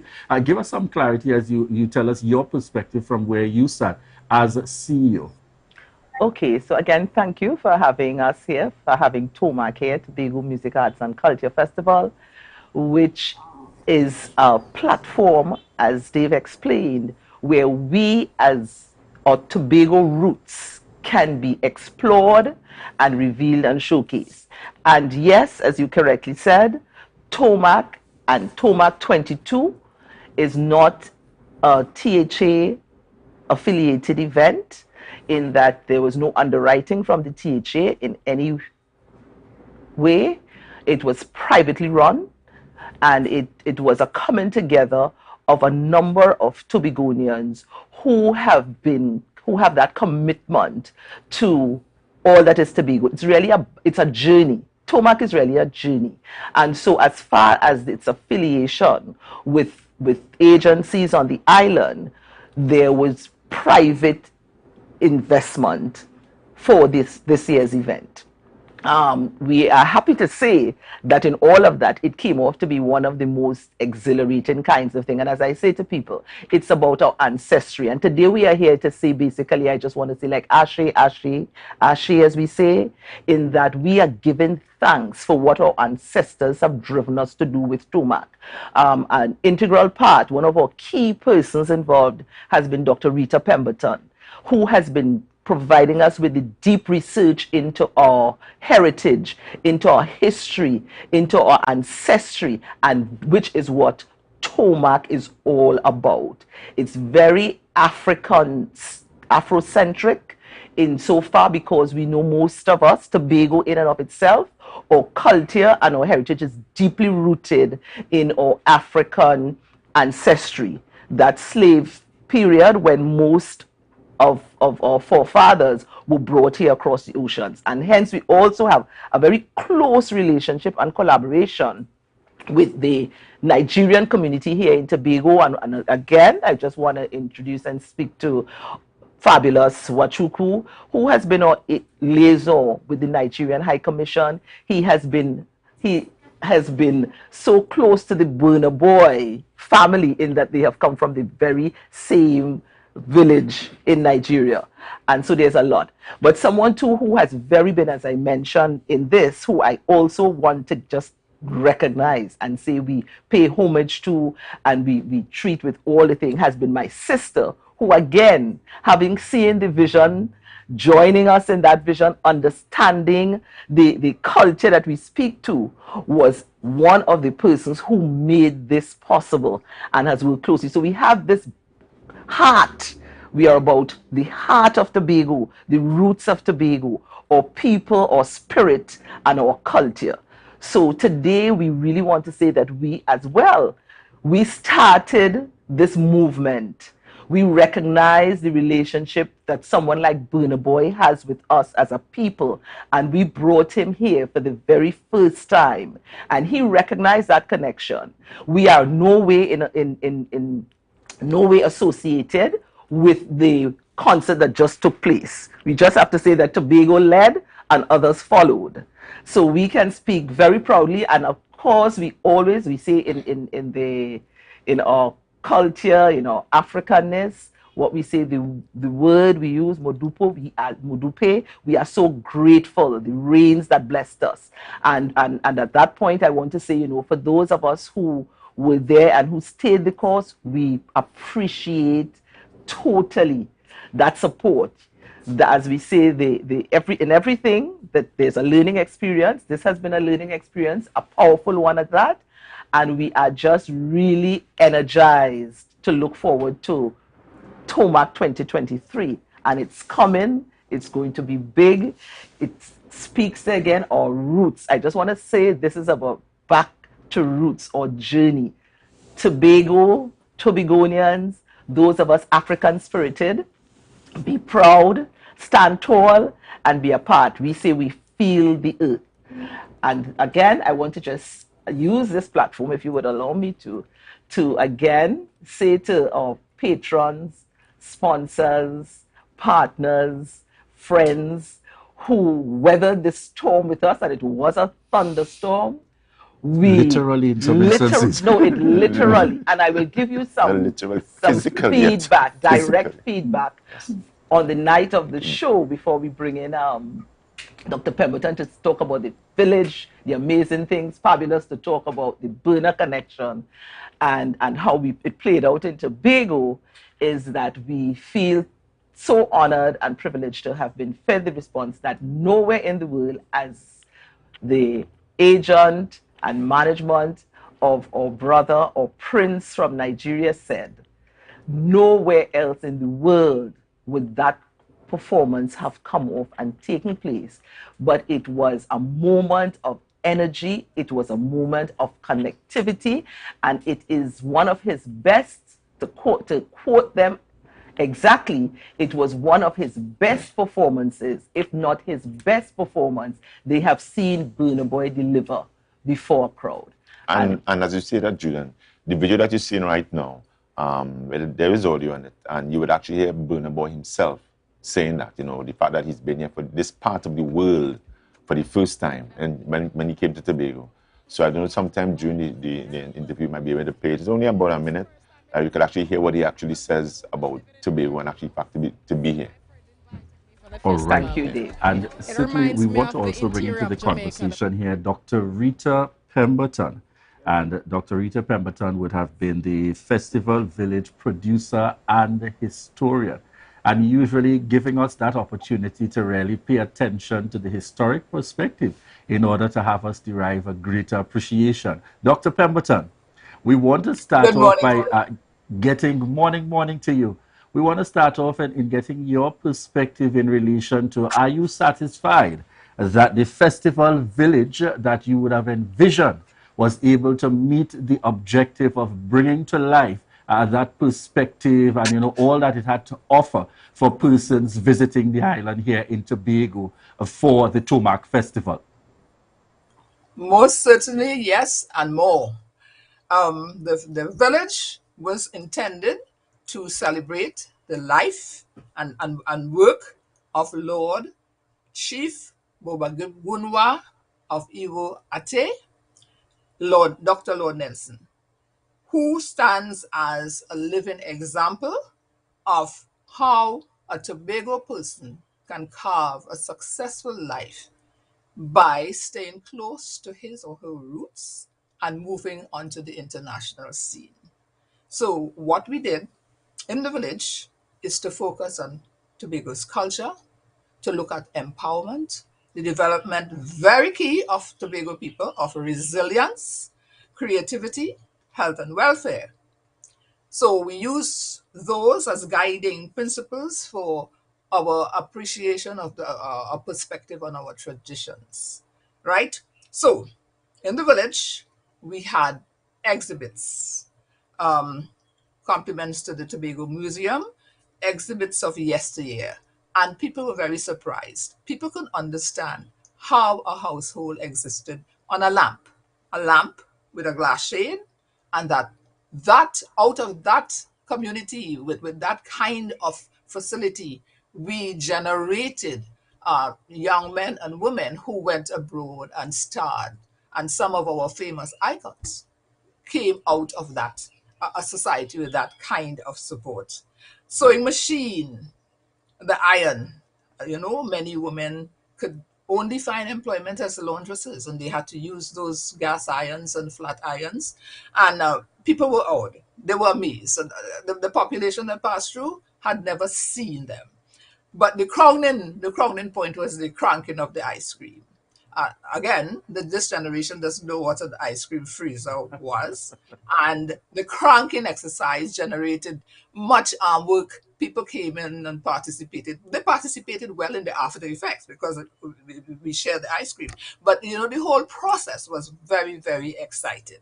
Further, we had a book display put on by the Tobago Writers Guild, and people, again, were extremely surprised. One, that we had so many Tobago writers. Two, so many books on Tobago, quite aside from academic work, stories and so on, creatives. So, it was a learning experience for those who passed through.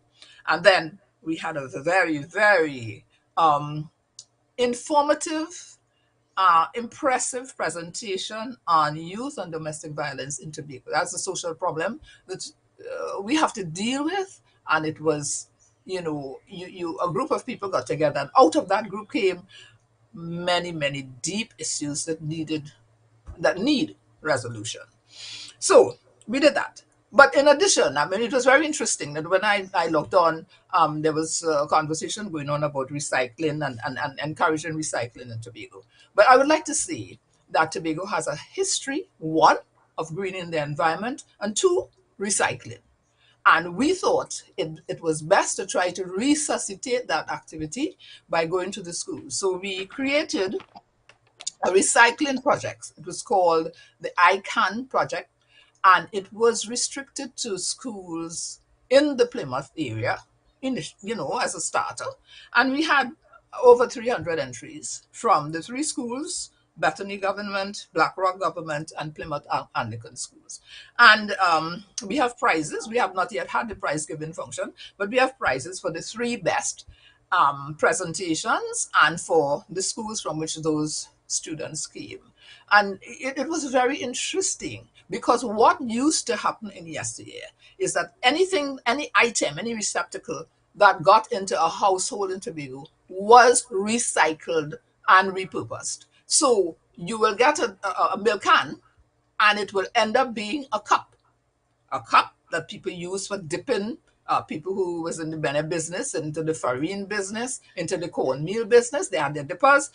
Or in households, they were used as cups, drinking cups. So we didn't throw anything away. If you had a paint can, a butter can, that became a planter. And traditional Tobago house, the steps were all decorated with pots nicely painted up and used for plants. So Tobago of the 50s and 60s had a reputation of being very clean. And that is because things were reused and they were not just discarded as the mentality in this age is you just discard anything, you use it once and throw it out. But more than that, Tobago had also a greening tradition. And I don't know the extent to which it is generally practiced now. True, land space is smaller, but in every family, every child was welcomed into this world with the planting of a tree. And if we continue that, we will remain green. And even in the small spaces that we have, that we could have some greenery. But that whole tradition of greening by planting a tree generated what Tobago became known for, many fruit trees because many of them planted, the pomsite, the pomerancs, the mangoes, and so forth. So we have a tradition we must cherish and we must continue. And this is what the village is all about. And people came to understand and people came to appreciate that we have things that we have maybe not totally discarded, but we don't pay sufficient attention, and that is what the village try to do. Culture, performance, creativity, making use of opportunities, but generating resilience, which is what Tobago stood for. The Tobago of yesteryear, the 50s, the 60s, and up to the 70s. Resilience, that you survive, you create, you carve a space for yourself. We have living models, Lord Nelson being one, who remained faithful to his Tobago roots throughout his career. And he bridged the gap. He meshed with younger performers, and he kept his African roots, which is what we want. The African roots had us with the tradition of planting the trees, the tradition of utilizing things, the tradition of embracing our culture. And that is what the village was all about. And I am pleased to say that I observed a very strong and keen interest in our traditions. Dr. Pemberton, I swear when I hear you begin, I feel like I'm on that journey to the village all over again in terms of that experience and really sharing and giving a taste of that experience and how important it is. But we also want to invite to join in the conversation. Fabulous. It is my understanding and information that you are part of our Nigerian connection. Tell us a little bit about that connection that would have taken place, and more so your experience here at the Tumak Festival in Tobago. Name Dalunu on Abolachi means that my brothers and sisters, good morning. I'm very happy that I'm into this organization called Tumak. Miss Lions, they are a wonderful family to me. We have been brothers. I call her my sister from another mother, and she also called me brother from another mother. Tomak it was formed as David Elo just said. I think he made it clearly. And I was brought in under liaison of Nigeria High Commission, including Burna Boy, as a brother. Is from the same state and community together. And Tomak has, how we say, have brought in a remark in the island of Trinidad and Tobago. I will not say only Tobago, because we have numerous black people also in Trinidad that was part of this event. And Tomak has shown that, how will I put it, for bringing Lord Nelson onto the game, on board for Tomak for the event, shows that all Tobagonians should think of tracing their root, which is African.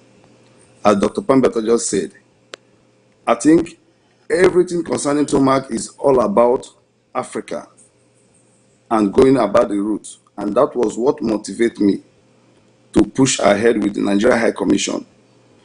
And Nigeria High Commission was support and endorse everything we did in this journey. Burna Boy as an artist, as anybody can see, you can go to his page. The remark is there. It can never be, erased in anywhere. He has put it there, even being the event they just did in Trinidad last week. You could see that the remark that he put in Tobago is nowhere in Trinidad. So I think all Tobagonians should be happy and know that the person they brought for them, they didn't just bring it because he's an artist. They brought him because of he loved his culture, he loved Tobagonians, he loved his black people.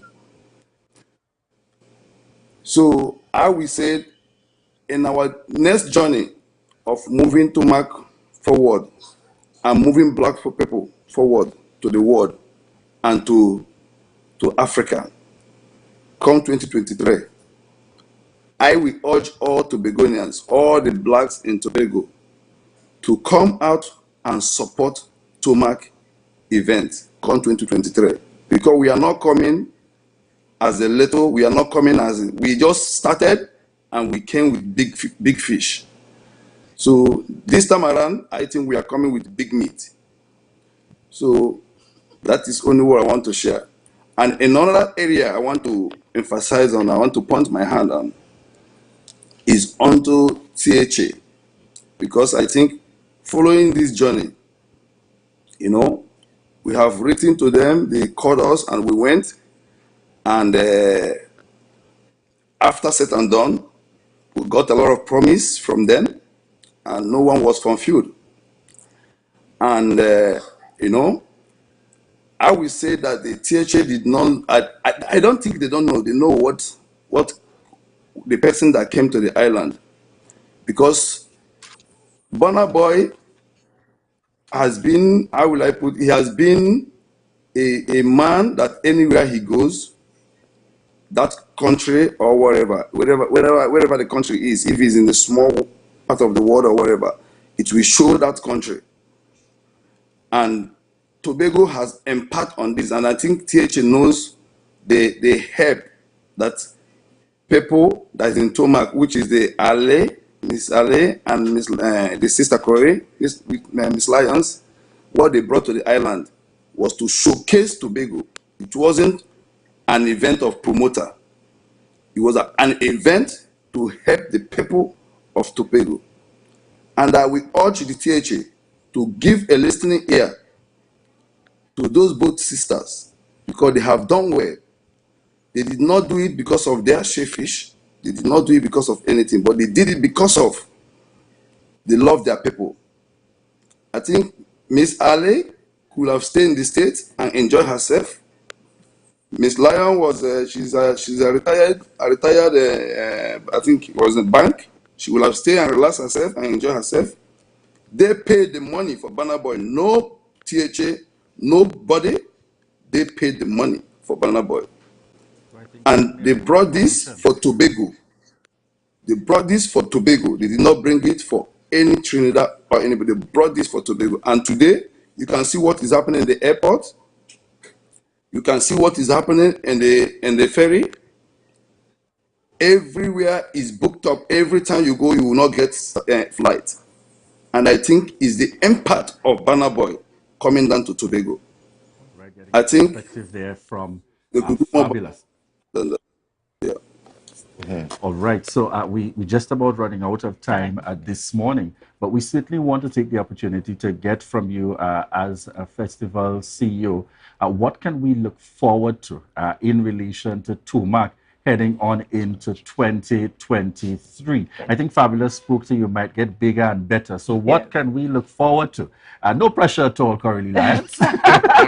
So we are happy to say, and again, let me just quickly use the platform here to say that it's a journey, and the journey can only get deeper and more rooted, and we continue to make that live connection with our ancestors. And again, today we are here having spoken with our ancestors who guide us, who point us in the right direction. I want to especially as well say Lord Nelson. I'm going to mention the name Lord Dr.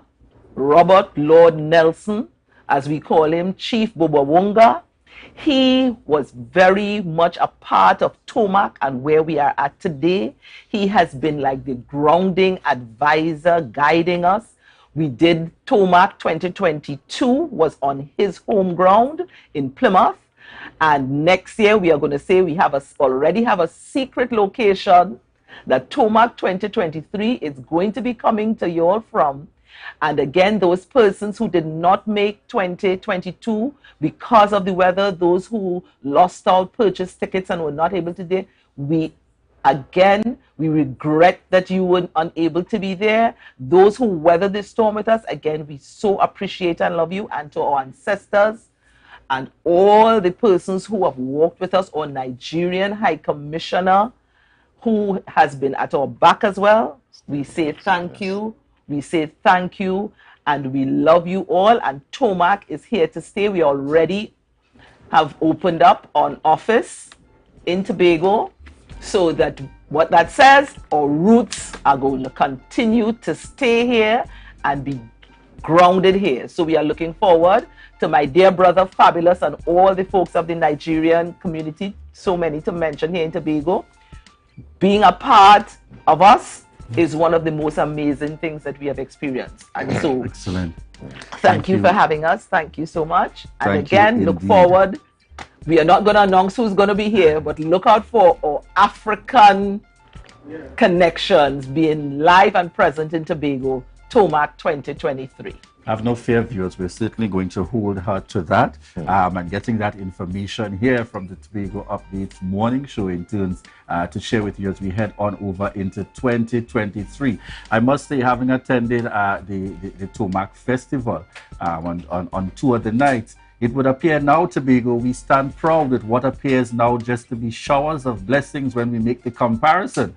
And I want to just say, probably you don't want to go to see the celebrations anywhere else in the Caribbean. You should have come to Tobago. So that's your opportunity there. But you missed out on 2022, but you certainly have commitments coming forward here that you can look forward to even bigger and better things come 2023 from Tomak. All right, we want to thank you so much again for connecting with us this morning as we spoke to the recently held festival and looking forward to 2023. Viewers, we want to thank you so much for the continued love and support for the Tobago Updates morning show. Thank you for continuing to tune in and to connect with us. Those of you joining us via TV, those listening in on the radio, and for each and every one of you connecting with us online, we say thank you. And remember, we are heading out from the Tobago Updates morning show, but stay tuned as we head straight on over to GMT. Bye-bye for now, folks. I love the music. Everyone dances. They're just free. It's great. It's my first time in Tobago, a Jamaican woman living in Barbados, and my friend invited me for the festival. It reminds me of the interior of Jamaica, the mountainous parts of Jamaica. It's verdant, it's fresh, it's serene, it's peaceful, it's lush. I like it, and the people are fantastic. The show was well put together and perfect. Very exciting. I totally 100% enjoy the festival tonight. You know, this is my first time in Tobago or anywhere close. I only ever heard about this place in movies and stuff. You get me? So I'm honored to be here in front of you guys today. So thank you very much for having me. The festival is wonderful. Everything was well done. The lineup was wonderful. We had it fun. Everybody on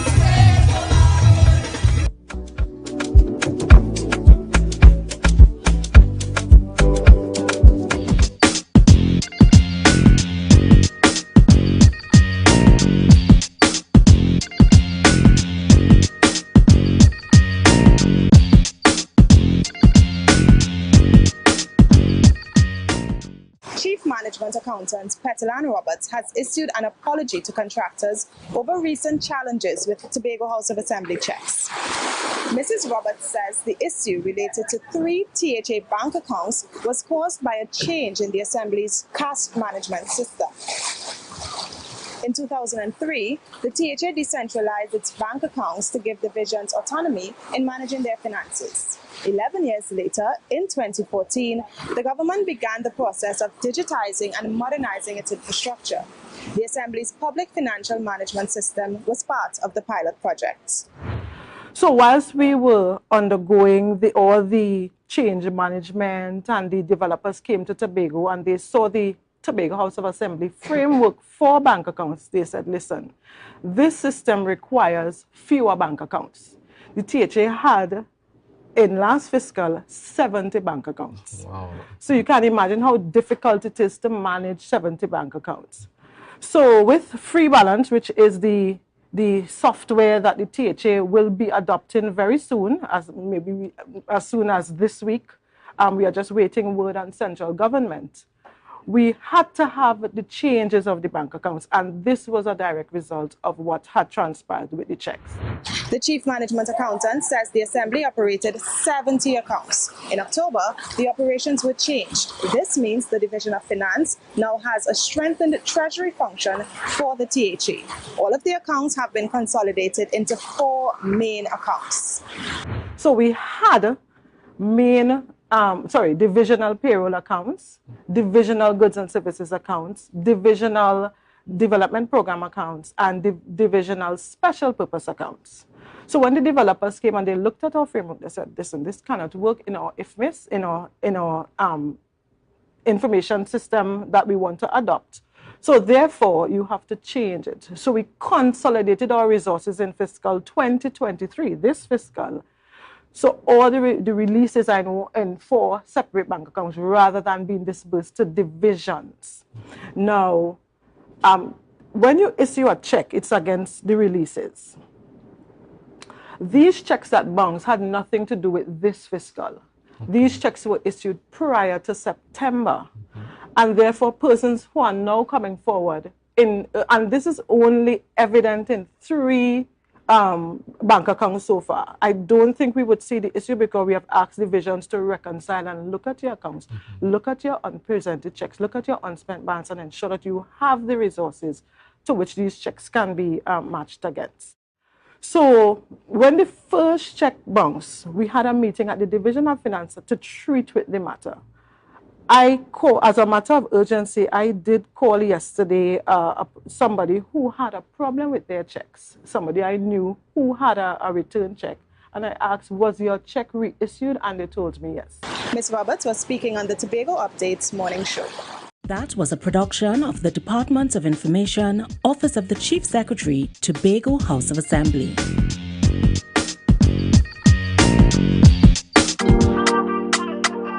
Yeah. Hey.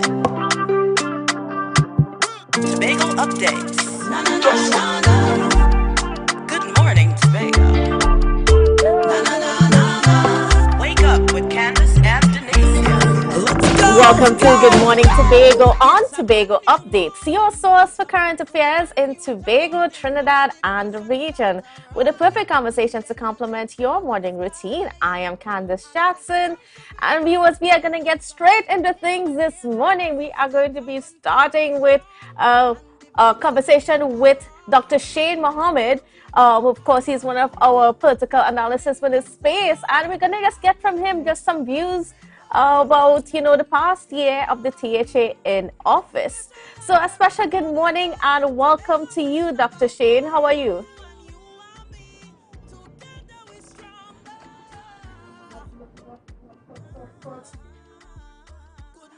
Okay, well, all right, Dr. Shane, good morning. Hi, morning. How are you doing? Hi, Candace, morning. All right. Yes, we're hearing you, Dr. Shane. All right, so we're getting straight into things. Dr. Shane, it's been an interesting year. What are your views on how this past year has been politically in Tobago? I think we started off pretty well. Coming off of that 2021 election, we saw some level, well, not some, a great level of stability. There was a lot of what I would say cohesiveness. There was a sense of purpose, a sense of direction, a sense of what were the goals that needed to be achieved in the short to medium term. The year was pretty much all about getting settled in and hitting the road running, and I really and truly believe that they did.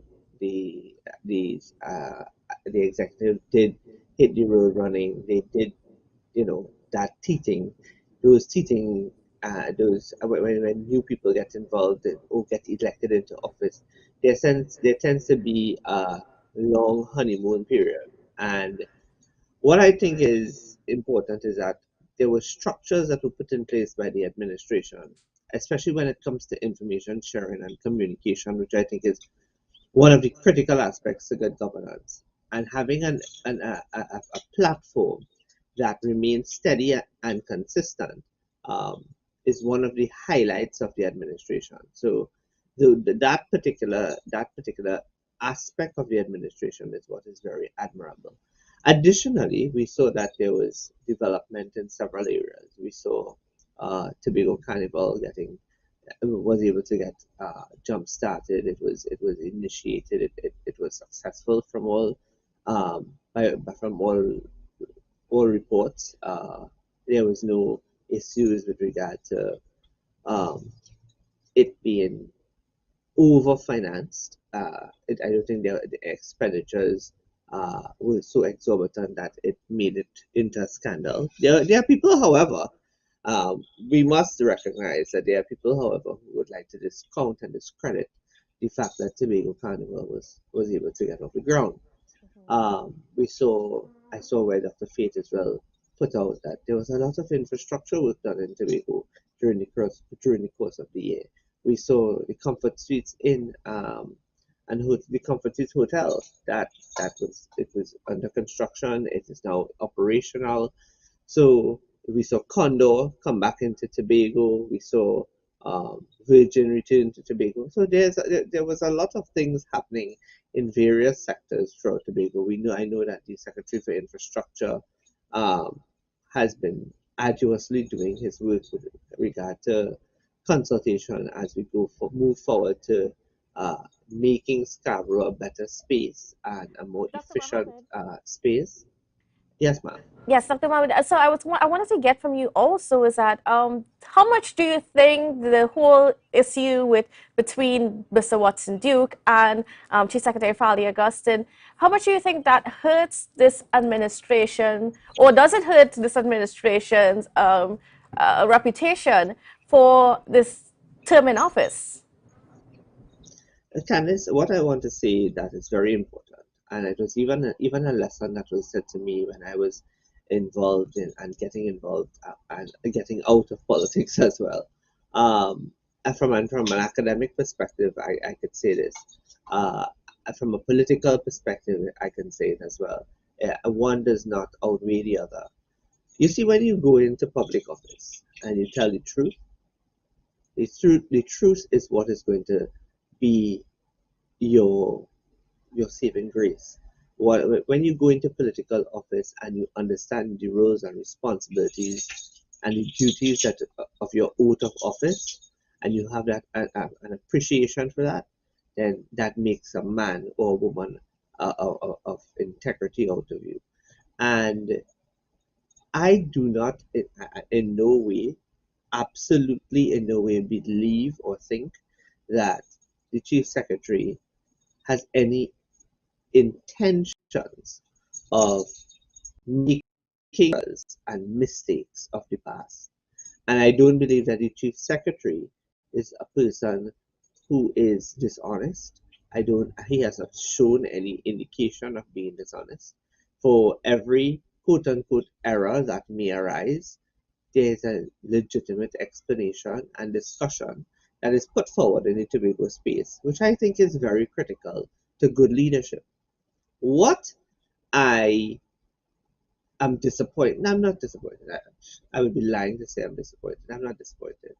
I think it was only a matter of time before the real Watson Duke stood up, and the real Watson Duke showed his hand, and that hand is one of an individual that is far removed from the realities of what is good governance, what is good public administration practice, what is an understanding of how does one operate in government, what are the processes and procedures that are involved in the expenditure of public funds.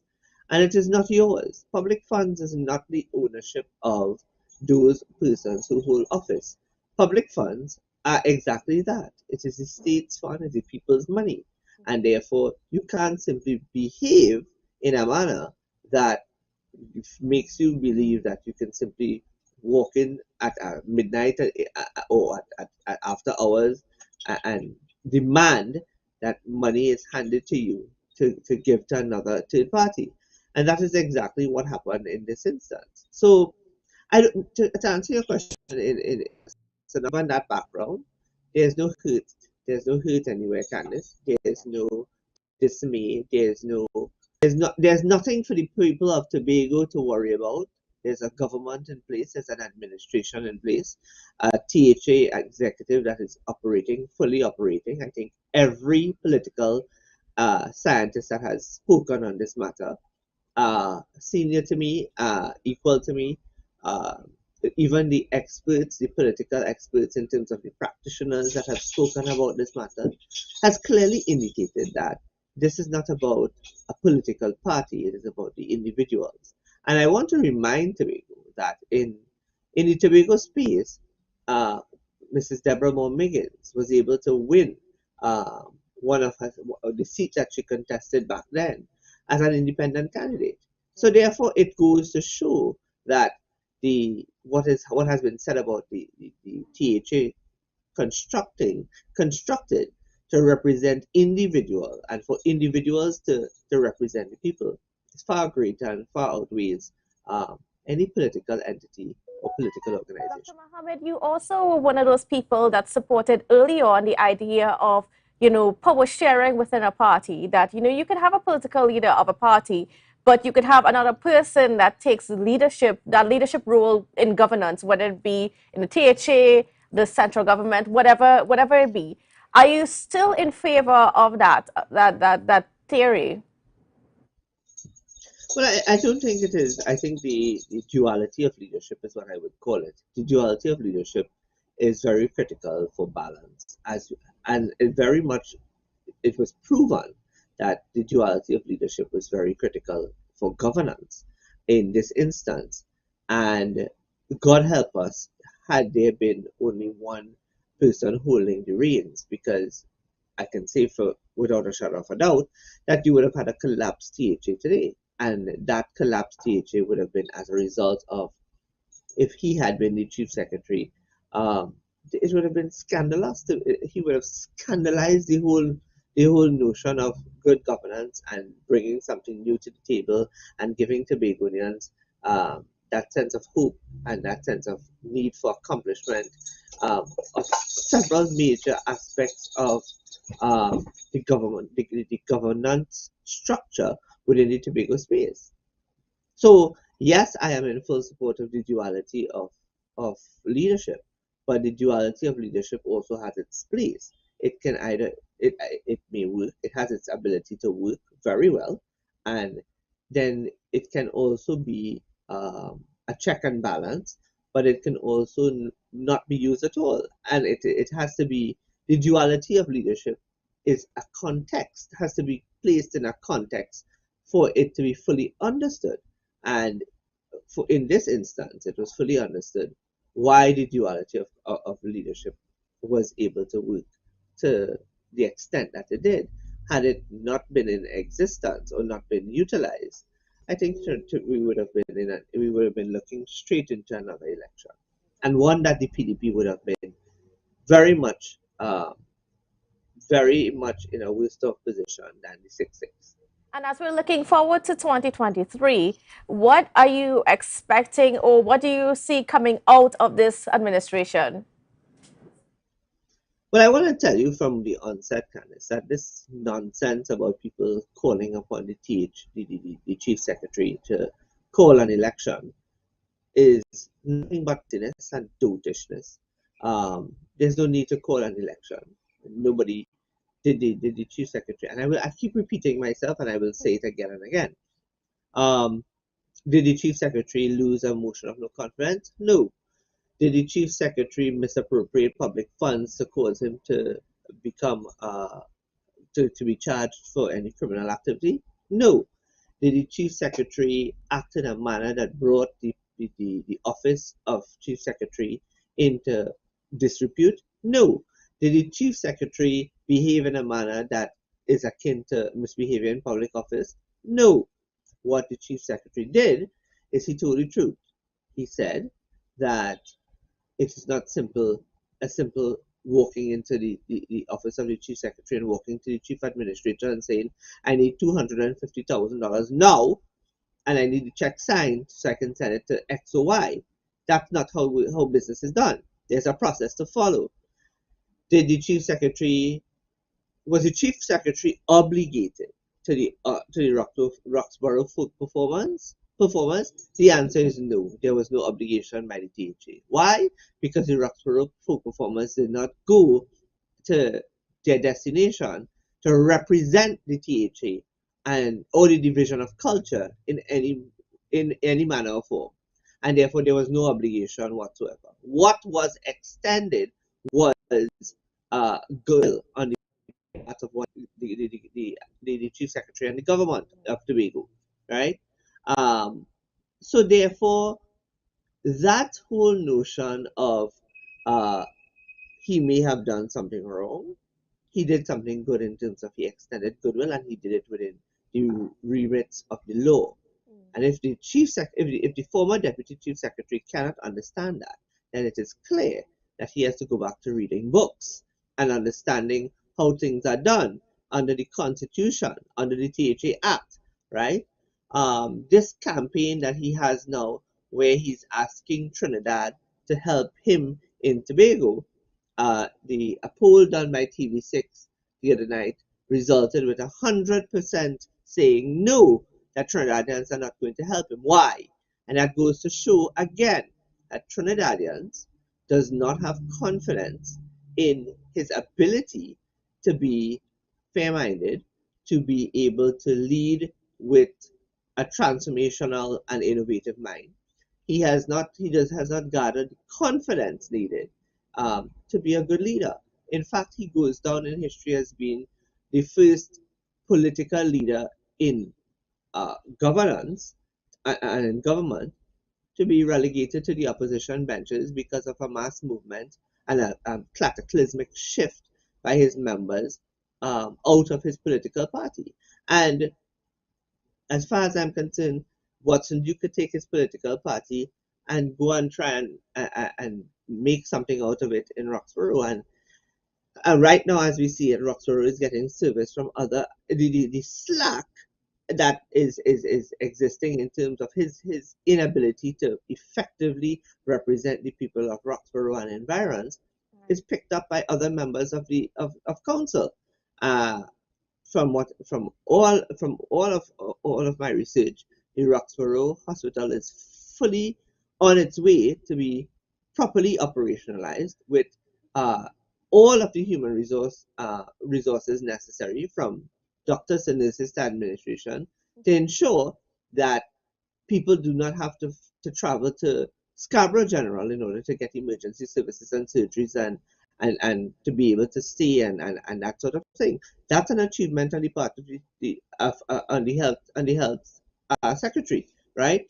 You have the second out of 43 ships that are coming to Tobago and are using both Charlottesville and Scarborough as ports of call. Yeah. That's an that is an absolutely fantastic achievement, right? 43 ships. That's a record of ships coming to Tobago. You have the return of Condor. You have the return of Virgin Atlantic. You already have VA. So tourism and transportation is on its way to it has already kick-started, yes. And there's only greater things that can be expected. What else can happen in 2023? Very much so, right? But what I will say is that forget the politics. My advice to the chief secretary and to the members of the council is to forget the politics. It is not the time right now. Does not need you to form a political party. You're not obligated to form a political party. A political party is now secondary right now. What is of primary and short term and medium term, and it's urgent and critical, is governance, and that is the delivery of goods and services. And I will also say that we have to be understanding to know that the delivery of goods and services is dependent on the revenues received from both the central government and the revenues that Tobago is able to generate on its own standing. And well, Dr. when you take, yes, we'll have to leave it right there for now because we are out of time. So thank you for being with us. And if we don't see you again for the rest of the year, well, You Merry will see me, Christmas and don't Happy worry. New Year, and we'll see you again in 2023. All right, well, we now go to a break, and when we come back, we'll get into more conversations. See you then. The best place to stay in Tobago is at Thorn's Place, with rates starting as low as 200 TT. Call or WhatsApp 745-7306 or 682-8676. We are located uptown Scarborough, 5 minutes away from the port. Remember, at Thorn's Place, our aim is to make your stay safe and affordable.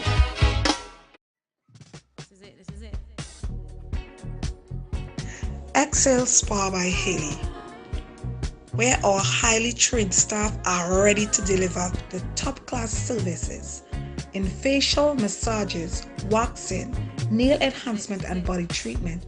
We are ideally located at Coco Avenue, Switzerland, Tobago. You can find us on Instagram, Facebook, TripAdvisor, or you can call us on 730-0149. Excel Spa by Haley. Relax, renew, and rejuvenate.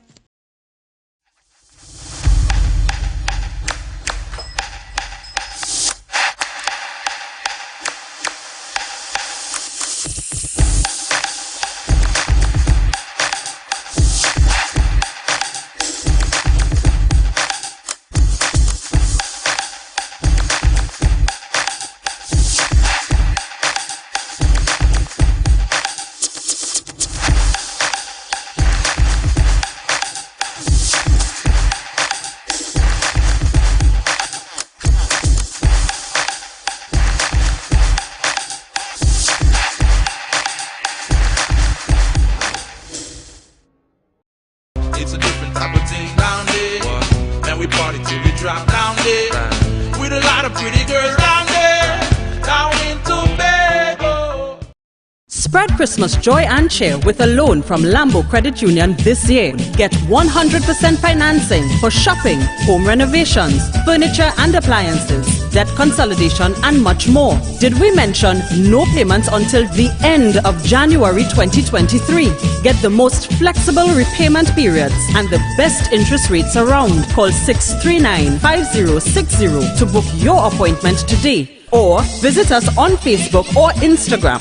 Wishing you a happy holiday from Lambo Credit Union. And remember, we are always here for you. Melanated ones. We special and there is no denying. Tobago is number one. I am you and you are me. Together we stronger. Welcome back to Good Morning Tobago, viewers. Well, we are moving on to a very important conversation. Of course, we have on set with us none other than Officer Anderson Alfred, of course, and he is an inspector with the Trinidad Tobago Police out of the Chevron Road Police Station? Correct, Chevron. Right, the Chevron Road Police Station. So good morning and welcome to you, sir. How are you? Good morning. Thank you for having me. I'm fine, thank you. Now, we had some activities over the weekend. First of all, we recorded a murder in Golden Lane. What can you share with us about that? Well, unfortunate, indeed it was. But we at the TTPS, the Tobago Division, our homicide officers, they are on top of the situation. It is indeed a sad situation, especially around Christmas time, where we have families that are being affected. So we're actually dealing with the investigative aspect of it. We are on top of the situation.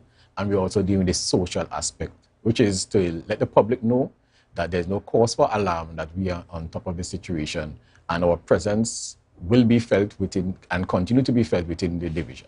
Now, what can you share with us about the details of that murder? Well, as it is now, there are families that are affected, and they require some time to heal, and they require their privacy. So what I can share as is the situation as it is, sensitive as it is that the officers are working together with the families to bring some comfort and justice at which they deserve. And this brings us to how much in total for the year so far in terms of murders? We have 11 so far. 11. And, and I know that quite a few of them have been solved for this year. Indeed, indeed. We are at a stage where we are at 60% solve rate. And that is a pass mark for us. as a division, we are doing quite well. And as it relates to serious related crimes, we look at the period from the 1st of January 2021 to the 10th of December 2021. With the comparative period of this year, 2022, we had 701 serious related crimes for that period last year. And for this year, we have 656, which is a deficit of 45. And that's an excellent, excellent report for the Tobago division and all the officers that came together to ensure that we keep crime at a manageable level. Now, we also saw a report that the police officers were able to apprehend 2 suspects in possession of a gun and some ammunition. Indeed, indeed. So what we spoke about earlier coming to this program is that the public should expect us out there more than usual. We have extra patrols, we have extra road checks and street checks. And what you saw over the weekend is the result of our astute leadership and putting together the plan as we talk the talk and not as we walk the walk and not talk the talk. Now, I mean, I want to touch on a little something, because sometimes within our space, you know, we have people spread the word as to where officers are. So, I mean, they send out that message to their people and, you know, avoid this corner because officers are there. You know, how are you guys getting around that to ensure that you can still be present enough to inspect those people that need to be inspected? Yeah, well, that is unfortunate. The law is for the lawless, meaning that if you do no evil, you should fear no evil. So what we are trying to say is that persons who they believe that they are doing their fellow citizens a favor by informing them where the police officers are. Persons must understand that firearms are in transit in the same vehicle that you alert that police are around the corner, and that firearm could, God forbid, could be pointing in your direction that you try to avoid the police from detecting. So what we try to say is that we know the culture is that persons, you know, you give lights or you call and say police up, and there are certain WhatsApp groups that share information where police officers are. You know, they're the traffic alert or the police alert or the police watch groups on WhatsApp. So what we try to say is that you are not doing the citizens, your families, any good by trying to identify where the police are and to avoid it, because your family, your friends, your associates could be affected by it. How much did guns affect the crime rate here in Tobago over the past year? Well, we are thankful that our firearm-related offenses have decreased, and that is a result of our astute policing in Tobago. We have been on a campaign to retrieve firearms over the period, and we're doing excellent as it reflected in our statistics, as our serious related crimes have been reduced significantly. And I know, like you said, I see you have some documents in front of you. What can you share about it? Share with us. Well, what I can share, I was just looking at it this morning, and I realized that we are at a steady 40% within the division, right? And that is not a bad score, meaning that we are continuing to hold the fort within Tobago to ensure that Tobago remains as safe as it could. So for the last period, we were also at 40% as well, which is saying that what we are doing well. We just have to increase our efforts with the support and cooperation of the general public, especially at this season, this Christmas season, where we can share safety tips. Because what we are seeing some trends and some habits that persons continue to do. In particular, we were looking at persons doing their cash transactions at the ATM machines. You know, we are seeing at this time, we know that this is a period where there are excessive spending, purchasing. So persons, they utilize the ATM machines to withdraw a large amount of cash. What we try to do, we try to encourage persons to take small amounts at different times. Because when it's even at different ATMs. At different ATMs, exactly. So when you stay at one machine to withdraw, say $5,000, $7,000, some machines you could get up to $10,000. When you do that, the machine counter makes a noise that alerts persons that this person is making a significant withdrawal. You know, the counter gives off a sound. So that draws the attention to persons within that same cubicle that you are in withdrawing the cash. So we are saying that pay attention to who is within your immediate vicinity.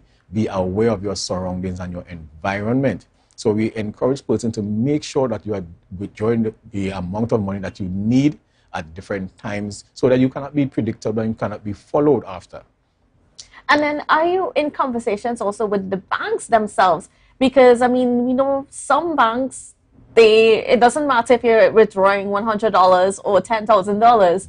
You know, they do it right at the counter. They have the counting machine and it makes the noise. And so that everybody who's standing in line, everybody who's in the bank knows that this person at the counter is making a huge cash withdrawal.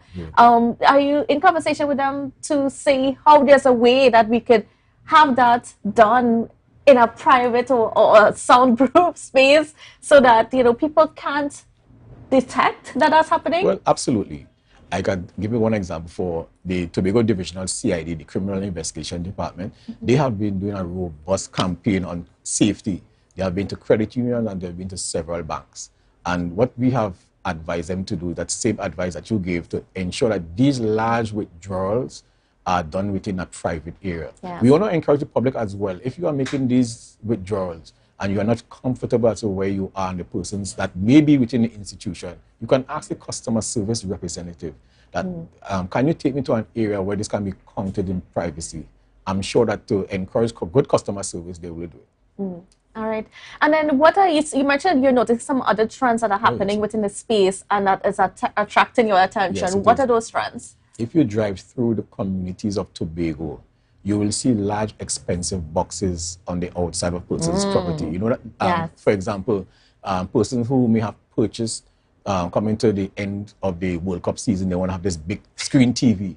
So when I drive through, I could tell exactly what you purchased recently. I see your boxes on outside. I see your 65-inch television box outside. I see your brand new microwave outside. I see a brand new stereo system, boxes on the outside. We encourage person, when you receive your items, please discard of your boxes quickly. You can fold them in, you can cut them up, you can... Or you can send them to the recycling depot? Send them to the recycling depot quickly. Do not leave them on the outside. You are advertising what you have inside your home. We are also seeing persons that conduct these last cash transaction. They stand on the outside or before they enter, they check to make sure, some persons may be guilty of that, they check to make sure that they still have the same amount of money that they have on them. You know, in public, we see persons doing that. We want to encourage persons, do not carry about large amount of cash unnecessarily when you're in public. We also want to encourage business owners, because we have incidents where business people within their daily cash transactions, they continually leave large amount of cash overnight in their business places, and that is a no-no. We want to encourage you to use the safe, and while you're going to the safe, ensure that you have proper security with you as well. So a lot of habits that we continue to have. We also observe that persons, when you're doing your shopping, they go from one area to the other with all their goods exposed in the back seat of their car. So they go by one store, large amount of purchases, and then they go to another store, another large amount of purchases. We try to tell you that you take your items to your home. It's easier and it's cheaper to make 2 or 3 trips than to lose all in one. Certainly. Are we seeing a rise in car breakings within our space, or is that not happening? Well, no. Honestly, we have not seen any significant increase in those things. But what we are doing at prevention, crime prevention has been our success for the whole year. And it's like programs such as these that has been very helpful to persons to make them be aware. So thankfully, we have not seen much of it. It has not really caught our attention, but we are still putting it out there to please be aware of your surroundings as you do your shopping. And then what about in terms of home safety? What should we pay attention? What are reports that are coming in about, you know, just residents in general in terms of how they are keeping their home safe? Oh yes, we have several items on that topic. We want to start with persons coming to your home to do odd jobs. Their person will come and ask you, may I cut a yard for a little $100 or $200 or small, a good deal to cut your yard or just to assist you trimming your fence. So we are saying, employ persons that you know. If someone comes to offer that service, ask them for an ID card. Don't employ them as yet. Then you call the police station. I have this person want to come and do some work for me. Do you know this person? Has this person been in your area? Has this person been a subject of your investigation recently? I want to know. Because that person is coming within your personal space. Yes. And they're close to your family and your items. And they can see what's in your home. They know exactly what yes, exactly. We also want to speak to persons. You know, there are certain stores or certain businesses that hire extra hand, especially the furniture store. And there are persons who assist in carrying expensive and large items that were purchased to persons' residence. What we are saying to those persons is that you ensure that the persons that are coming to your home do not have access to your home. Because we like the luxury of having the porters, the guys who lift the heavy stuff, put it exactly where you want it in your home. They enter your home and they're in your living room, they're in your kitchen, they're helping you put in all these expensive and heavy items. What we are saying is that be careful with that. Be careful, because there are regular staff who may be familiar with doing what they're supposed to, and then there are extra hands that come on board. And while they're there, they are looking. They are looking at your home, they're looking for your weak spots, they're looking for the things that may be of value to them. And of course, as you mentioned, if people are not sure about those that they're employing, you can easily call to the police. You can call. Yes, just give a name and address and we'll see what we can do to assist you. That's free. Right, and hopefully we can encourage more people to start thinking that way, because it's always about being vigilant and watching, just being careful. Indeed, crime prevention is better than crime solving. Right? We emphasize that. We are also seen on the streets of Scarborough persons walking about with excessive jewelry at this time. Yes. Because remember, the streets are more crowded this time of the year. So we want to encourage you, please, if it's not necessary, do not expose all your expensive jewelry. It's a beautiful time of the year, but you do not want to become a victim yourself. Certainly. All right, well, unfortunately, we are out of time, Inspector. So we just want to thank you so much for being on with us and just giving us those few tips. And of course, to the public, if you have any questions or you want any further clarification, don't hesitate to give them the call. You heard it from Inspector Alfred. He promised, he's like, if you have any questions, call. If you want to find out about some of the people that you are employing around in your home, give him a call, and and he'll be able to help you. Yes. All right, so I want to thank you again so much for being on with us. And viewers, we are going to a quick break, and when we come back, we're going to get into some more conversations.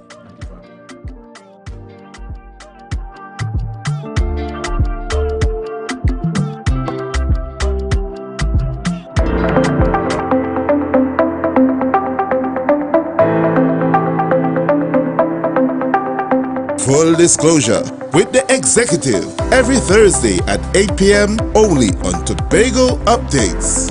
Real questions and honest conversations with the sole aim of keeping you fully in the know. Full Disclosure with the Executive every Thursday at 8 p.m. only on Tobago Updates.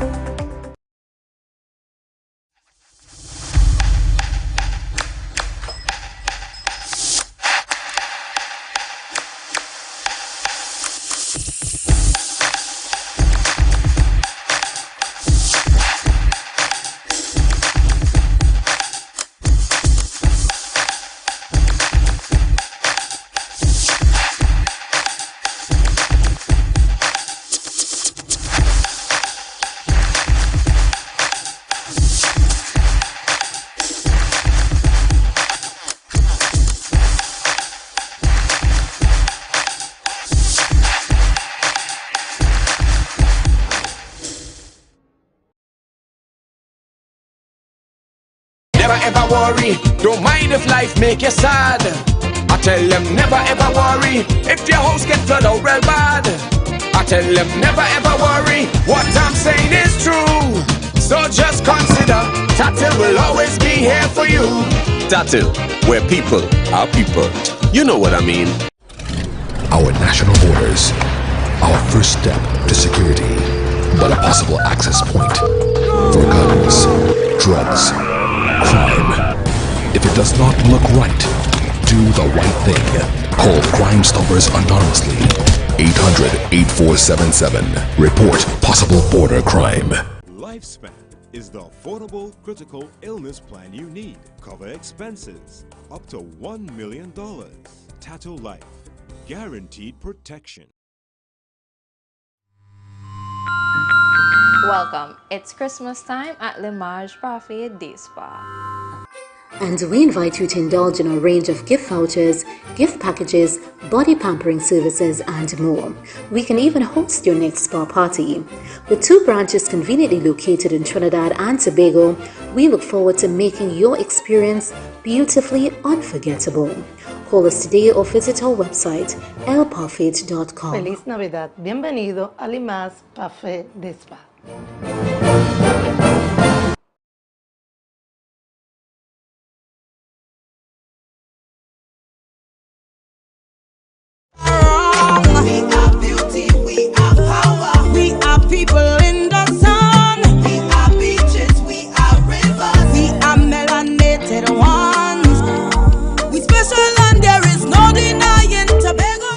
welcome back to Good Morning Tobago on Tobago Update. Now, joining me on set is Elizabeth Duncan, and of course, she is the founder and director of Venus Doggess of Love. Good morning and welcome to you. Thank you, Candice. And yes, we are talking about some of the most wonderful creatures, dogs and even cats this morning, as we're talking about a spay and neuter campaign that you guys are having. Yes. Well, let me just say that in November we had one, November 18th, 19th, and 20th.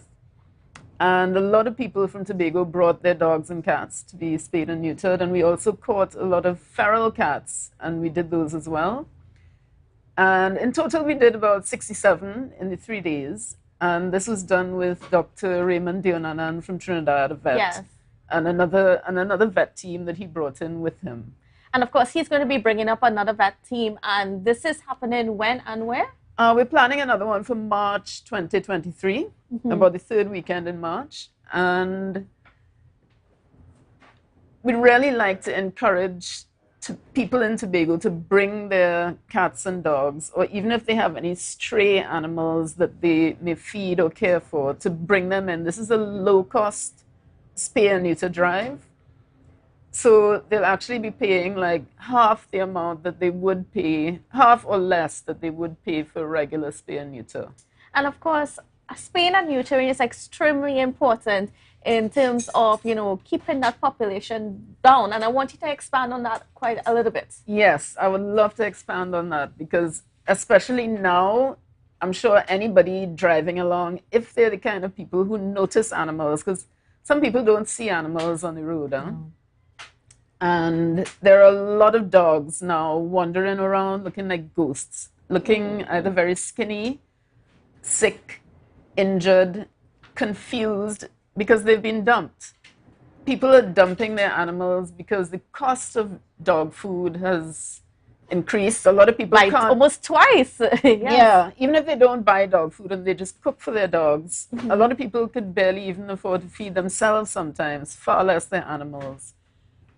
In addition to that, when their female dogs or cats continue to have babies and there's either they don't know about spaying and neutering, or they feel they can't afford it, or some people also don't believe in it, so they just don't want to do it, even though the repercussion is that you end up with a ton load of cats and dogs, and then they go and they dump these puppies. Right now at Rockley Bay in Lambo, somebody has dumped 5 puppies. You know, and these puppies are just their danger of being crushed by cars on the road. You know, and where do these puppies go? Where do they put them?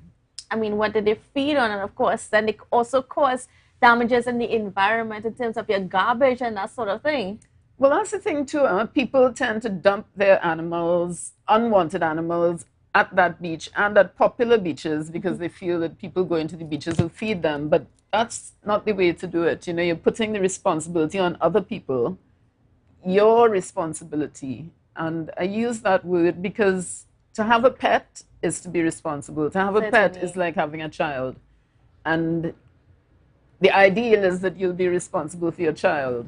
So be responsible for your pet as well, and ensure that your female dogs and cats don't reproduce if it is that you cannot handle that volume of animals in your household. And then, I mean, so you also mentioned that some people think that, you know, it's, they don't believe in it. But is it safe for the animal? Spaying and neutering? Yes. Yes, once it's done with a professional vet, of course, somebody who is qualified to do spays and neuters, it is safe. And once the people follow the pre-surgical information, such as fast your dog or your cat, don't feed it X amount of hours before surgery and all of that. I mean, sometimes there may be complications. A lot of animals in Tobago, a lot of the animals that we rescue when we do blood tests, we realize that they have tick fever. I mean, ticks, that's another thing, you know, control ticks on your animals. There are different ways of doing it, but when an animal has tick fever, they tend to bleed more easily. So that can be a danger in during the spay and neuter if the animal loses a lot of blood. But a qualified vet will know how to handle it. So, of course, like I say, it's very important. And then, I mean, we're getting into the Christmas season. And a lot of times, you know, we say that, you know, a pet is a wonderful gift to give to your children and so on. But what is your advice where that is concerned? Advice where that is concerned is that a lot of people love a small puppy, especially if it's fluffy. All the more, you know, they go crazy. But to give a child a puppy or a kitten, some children are very young and it's not a soft toy that they could pick up and squeeze it, step on it, fling it around. So there's that consideration. There's also the consideration that sometimes animals respond to a child that may be screaming. The child may just be screaming in excitement, but the animal might respond by biting, and then the child, you know, the parents then think the animal isn't appropriate. Or sometimes people think this is a cute puppy, the excitement of the day, the excitement of it being a small animal, and then when it grows up, they don't want to take care of it anymore. It's no longer this cute animal. There was a woman once who told a friend of mine, can I adopt this kitten? I want to adopt this kitten, but can I bring it back when it becomes a cat? What? Yeah. I'm sorry. She said what? I want to adopt this kitten, but can I bring it back when it becomes a cat? Oh my goodness. But that's another example that people think, look at this cute puppy or this cute kitten that I can give as a gift. But giving a live animal as a gift is not a good idea unless it is being given to a responsible home where the parents would say, look, my 3-year-old or my 5-year-old or even my 10-year-old isn't going to be responsible with this, but I will have to step in and show the response. I mean, a pet could be a great way for a child to learn responsibility, to learn kindness, compassion, the things that our society needs. Animals could teach us those things, but we need responsible adults in the household to guide children through that. And not just because the animal is cute when it's little. Exactly. All animals are cute. Certainly, but I mean, like I said, like I still can't get over that. You know, like you only want it as a puppy or as a kitten, and then when it gets older, then you get rid of it. But then, what about the damages that does to the animal? Because I mean, we treat animals as though they have no feelings. That's the thing. Animals are listed in the laws of this country as property. Property is this table. Property is this chair. Property is inanimate stuff. Animals are animate. They have feelings. They're sentient beings. When you cannot look into an animal's eyes and see, you know, if you show an animal something, the way that animal looks at the piece of food, the way that animal, you could see the brow furrowing, you could see the thoughts and the feelings running through that animal's face, through their eyes, and take the time to look at that and understand this is a living being. This living being feels the things that I feel. Fear, joy, the basic elements of life and our emotional sense. And then what if we treat animals right? Like I said, I mean, we get a little puppy, a little cat, and if we treat it right and we are responsible and we give it that love and attention that it needs, what can that animal do for us as people? Well, that animal does a lot. The dogs and the cats in particular are known as companion animals. They give us companionship. They return the love that we give. Even an animal that is abused, badly abused, you'll see that mangy, skinny, beaten dog wagging its tail when its abuser comes towards it because they're that loyal. There are some dogs in Tobago, some European people, a woman from Germany, rescued a dog from the rainforest. The dog was dumped in the rainforest in Tobago. That dog went to live in Germany, and this woman owns some homes for the elderly. The dog used to go to work every day, and the elderly, a lot of them who suffer with Alzheimer's, this dog would go, the people would be hugging it up in bed, they'll be playing with her, and she said that you actually saw a lot of them revert to childhood, to a time when they remembered having an animal that they related to, an animal that gave them that happiness. And you would see their mood change. You know, animal-assisted therapy, for example, we don't do that here in Trinidad, but in Tobago and Trinidad, but it's so important that animals can help to transform, help to heal, just that basic unconditional love that we get from animals. And why do you think some of us here in Tobago are so hateful towards animals?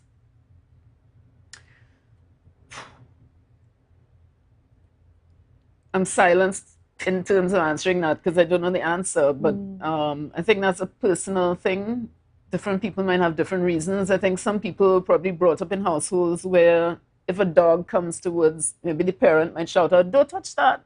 You know, it's dirty or it'll bite you." So I find a lot of children in Tobago have fear towards animals. If you're walking on the beach with a dog, for example, I was walking with my dog once and there were some children coming and the first thing they did was pick up a rock and the other one picked up a big piece of driftwood to throw at the dog and to beat her, to defend. And I think children are not born with fear.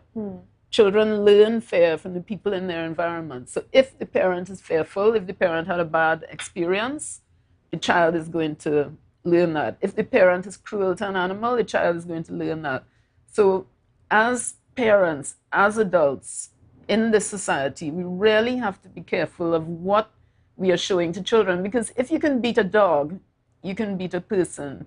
If you cannot have respect for the most basic form of life, and by saying that, I'm not saying that animals are basic. I'm not saying animals are less than we are, although some people might think so. They're different, but they're the same. And they deserve respect. They deserve kindness. They can teach us so much that it's you know, they should be in schools. Yes. Animals need to be in schools. Animals need to be in hospitals. You go to other countries, you go to Amazon, you know, where people order all their stuff. You know, they take their dogs to work. The kind of environment you have when you could bring an animal to work, the kind of feeling you get, well, maybe not everybody, but the kind of feeling I get. If I go into a shop and there's an animal in the shop, there's a warmth, there's a welcoming, especially a nice, friendly animal. Well, you know, I'm hoping that we do get to change some of our attitudes here in our society. And then, you know, because like you said, there's so much that an animal can teach us, and there's so much that they can be there for us in ways that we don't know. I always say that, you know, nobody loves you more than a dog or a cat. Well, maybe not so much a cat. You know, cats have their own personality. Cats are very independent, Oh, yes. But no one loves you, no human loves you more than a dog. But, you know, it's a different brand. We learn so much from them. Honestly, we do. All right. Well, I mean, I just want you to give that information out again about the spaying and the neutering, and of course, why it is so important. Yeah. So in March 2023, around the third weekend in March, we are going to be having a low-cost spay and neuter clinic. These pictures are showing images from our clinic in November. And this is to help to keep down the to decrease the population of dogs and cats. It's rampant in Tobago. And once that is decreased, people would not have the need to go and dump their unwanted dogs and puppies around the island, because this puts a strain on people who rescue animals. It puts a strain on the animal shelters, overcrowded. People dump animals there too. Spaying and neutering is the only way to keep down this population. And it's low cost. So, and we don't discriminate if somebody is, you know, some people say, well, if you're rich, you can't take advantage of our low cost thing. Anybody, bring your animals. The point is to take that population down. We also need volunteers to help us trap the feral cats. We also need hotels, restaurants, those who have feral cats to join this movement, help us to trap these animals, even sponsor some of the animals. We'll be having some fundraisers to raise money, and with this money to also sponsor those who may be underprivileged and may not. You may have a pet, you might have like 6 cats and you can't afford it. We can help to subsidize that for you, or we can pay in extreme cases. And that's the value of funding and donations. You know, some people are like, well, I can't adopt because I live in an apartment, but I love animals and I want to help. I'm going to donate $600. That $600 will cover 3 cats or 3 animals. All right. And then how can people get in touch with you? They can contact us on Facebook on the Venus Doggess of Love Facebook page. Just send a message and you will be contacted. All right, great. I want to thank you, Ms. Duncan, for being on with us. And viewers, yes, please take part in that that drive. I mean, as we're thinking about Christmas and so on, let's see about taking care of that population, especially that stray population. It is very important to spay and neuter our dogs and cats so that, you know, we don't have those issues. So I want to thank you again for being on with us. And viewers, thank you for joining us and sending your love and support. And as we're in this last week before Christmas, please be safe out there on the roads. Be safe in your homes as well as you are cleaning and decorating and whatever you're doing. Just be careful. So we don't want you at the hospital. All right, so have a wonderful day and we'll see you again tomorrow.